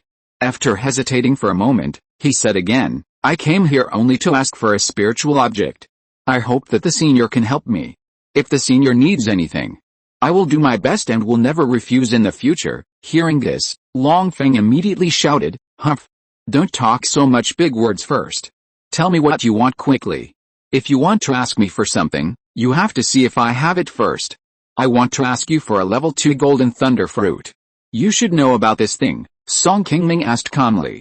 "Level 2 golden thunder fruit, what do you want this for?" Chapter 299 Make a Deal. Seeing that what Song Qingming wanted was the golden thunder fruit, Longfeng, who had always been indifferent to him, became interested again. He turned around and stared at Song Qingming with interest. "I got a recipe for an elixir a few years ago, and it just happened to require the spiritual fruit. I searched for it for a long time but couldn't get it. So I had no choice but to try my luck with His Highness Fire Phoenix. I thought that you might have some spiritual medicines here." Before Song Qingming could finish his words, Longfeng, who was already a little impatient, interrupted him. "Boy, although I don't know much about the alchemy of your human race, I know that you are not here for some broken elixir recipe this time. Are you still not going to tell the truth? Haha. Please don't be angry, senior. I didn't mean to lie. It's really hard to say it directly." After saying that, Song Qingming took the initiative to take off the spiritual beast bag on his waist and handed it to Longfeng. "I thought I could find an excuse to get away with it." It seems that Longfeng had already sensed the breath of the Skyfire Pang in my spirit beast bag. Seeing that he could no longer hide it, Song Qingming had no choice but to bite the bullet and hand over the spirit beast bag. The reason why Song Qingming did not dare to directly tell the purpose of his trip was mainly because he was afraid that Longfeng, the Demon King, would turn against him on the spot if he knew that he had kept his fellow tribesmen in captivity. Humph. It's just raising a little guy with undeveloped intelligence. In our demon clan Holy Land, there are also slaves of your human race. This is not a big deal. You don't have to be afraid that I will trouble you for this." Song Qingming smiled when he heard it, but did not speak. "Since you want to make a deal with me, then leave this little guy to me. Come back in half a year, I can guarantee that it will definitely advance successfully." After Longfeng carefully looked at the Skyfire Pang in the spirit beast bag, he suddenly spoke directly and took over the matter. Hearing Longfeng say this, Song Qingming was also a little surprised. "I don't know what you want, senior. Just tell me. I will do my best as long as I can do it." Longfeng chuckled and said, "Don't worry. I haven't thought about what I want you to do yet. You can remember it first. I will tell you when I need you in the future. I guess you will know when you see me again. Why? You are not willing?" Longfeng looked at Song Qingming with a puzzled look. "I am willing, senior. Please don't misunderstand me. Someone is willing to help Yan Hopeng advance in this way. It is a great thing for Song Qingming. Only a ghost would not be willing." Song Qingming was just a little excited and incoherent. Seeing that Longfeng had already left here with Yan Hopeng, Song Qingming slowly breathed a sigh of relief. Although he had dealt with Hopeng several times, facing this kind of giant-level demon king, Song Qingming still often felt an invisible pressure on his face. In the final analysis, it was because he was not strong enough. If the dragon wind he had just faced was a demon beast at the foundation building level, Song Qingming would never have behaved so passively. Compared with the combat power of the golden elixir level of Longfeng, the difference between his cultivation at the foundation building level was too great. If the opponent made a move, he would have no chance to escape. This instinct engraved in his bones also reminded him all the time that when facing such an opponent who was far more powerful than him, even if the opponent had no intention of doing anything bad to him for the time being, he should always be cautious in his words and deeds, so as not to get carried away and accidentally anger the opponent and bring about an unexpected disaster. After learning about the golden thunder fruit from Wabashan, Song Qingming was at a loss for a moment. He thought that since he was powerless, he could only rely on Yan Hopeng's own luck. Anyway, demon beasts were different from humans, and their lifespan was relatively sufficient. Even if this guy could not succeed in advancing now, he would still have a chance in the future. It was not until half a month later that Song Qingming found the colorful feather given to him by the Fire Phoenix when he was sorting out his storage bag. It was then that he suddenly had the idea to come to them to ask about the news of the golden thunder fruit. The Sky Fire Pang is also a demon beast of the Feather Clan, and its bloodline is very close to that of the Dragon Wind and the Blue Luan. It stands to reason that there should be a high probability of finding the golden thunder fruit there. However, He had finally escaped from the Fire Phoenix and the others, and he took the initiative to deliver himself to them. Would he be a sheep walking into the tiger's mouth? Although the Fire Phoenix has the ability to cause trouble to him at any time, King County is also the territory of the human race, and staying here always makes people feel more at ease. After thinking about it in the cave for a few days, Song Qingming finally changed his mind and came to the depths of the floating cloud mountains alone, but unexpectedly, he did not see the Fire Phoenix this time. Fortunately, Long Feng had just agreed to Yan Hopeng's advancement, which made him inadvertently exceed the purpose of this trip. Although Song Qingming had already owed him a favor, as long as Yan Hopeng could successfully advance, it was worth it for him.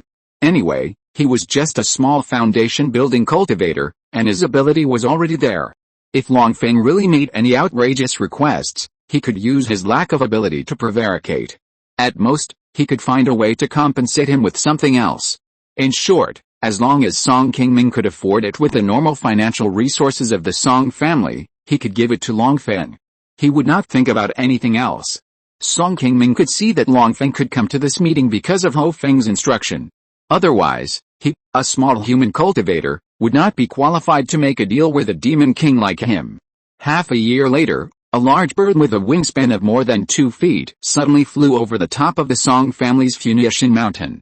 There is a monster invading. Quickly activate the mountain protection formation with a loud bell ringing. The entire Funiu Mountain instantly became lively, and a layer of colorful light suddenly lit up at the top of the mountain, covering the entire Funiu Mountain.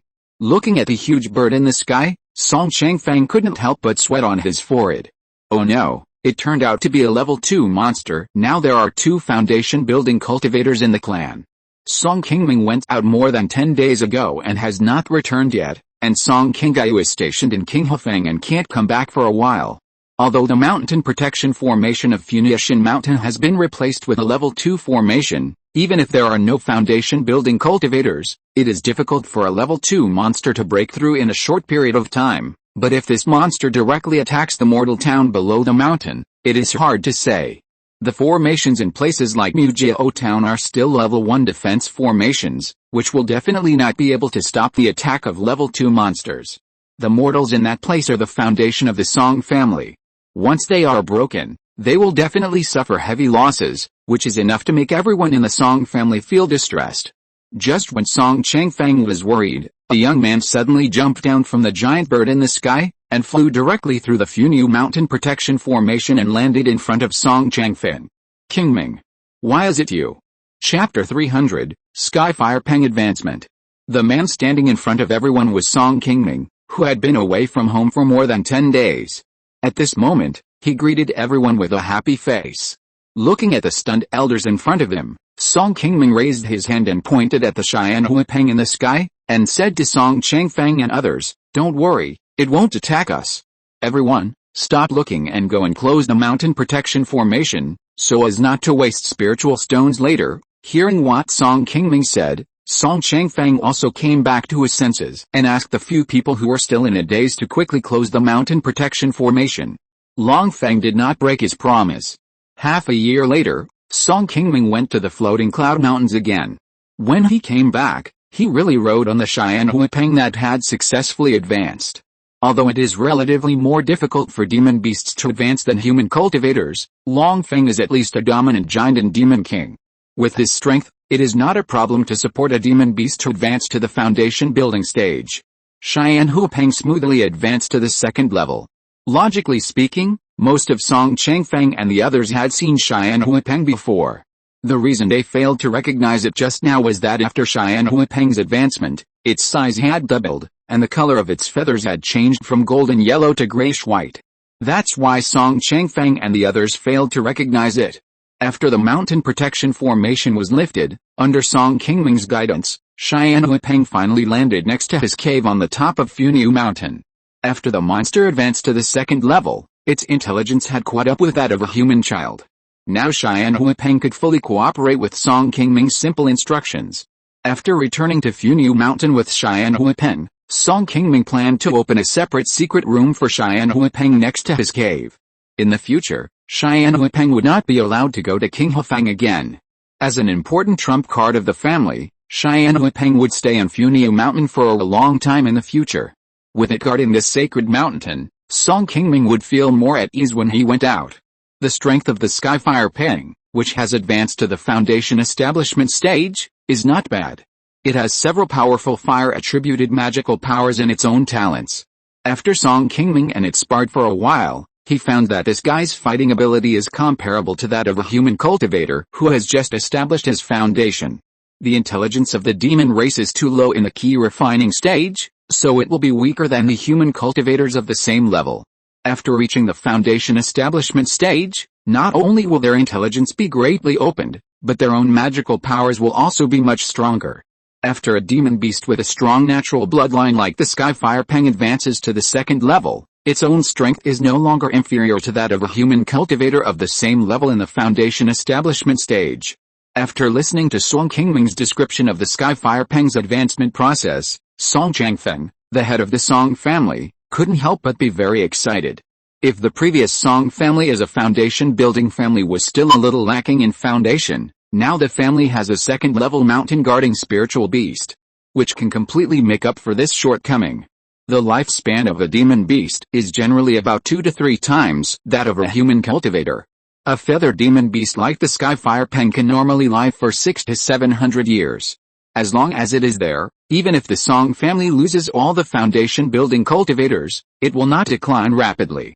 As long as this spirit beast does not have any accidents, the Song family can still prosper in Qing County for at least a few hundred years.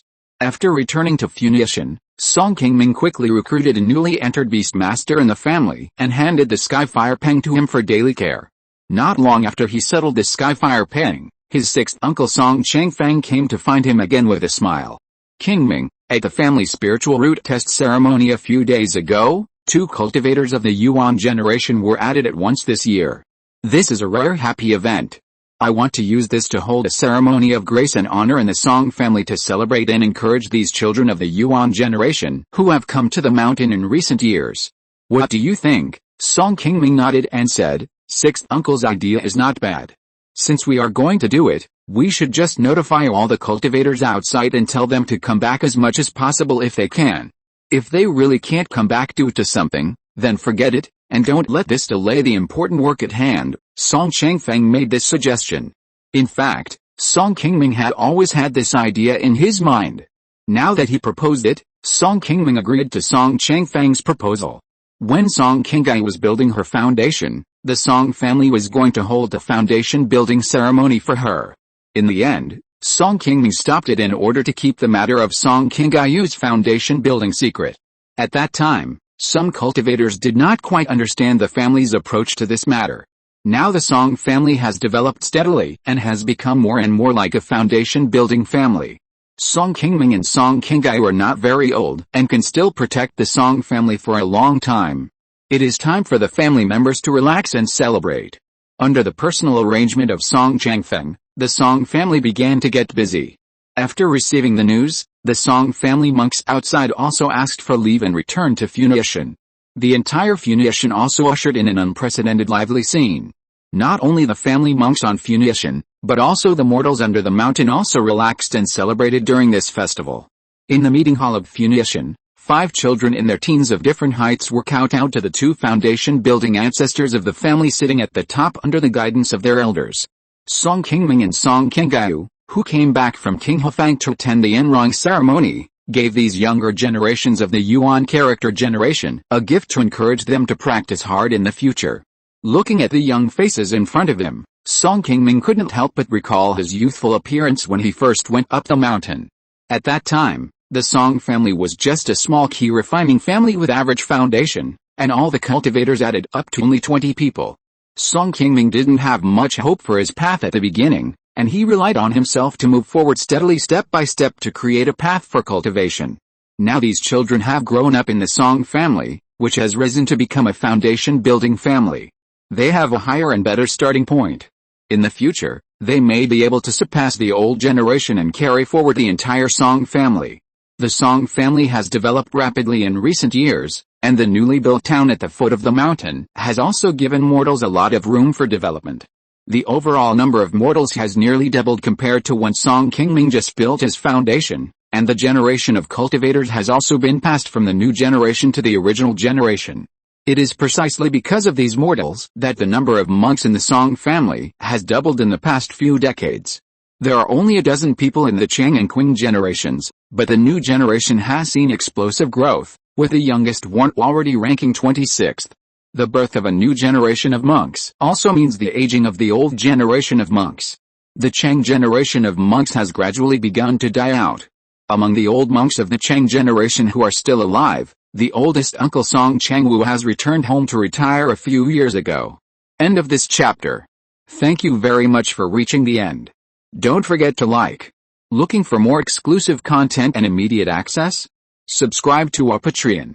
Remember, every like, subscription, or donation encourages us to continue. Thanks to everyone. See you in the next video.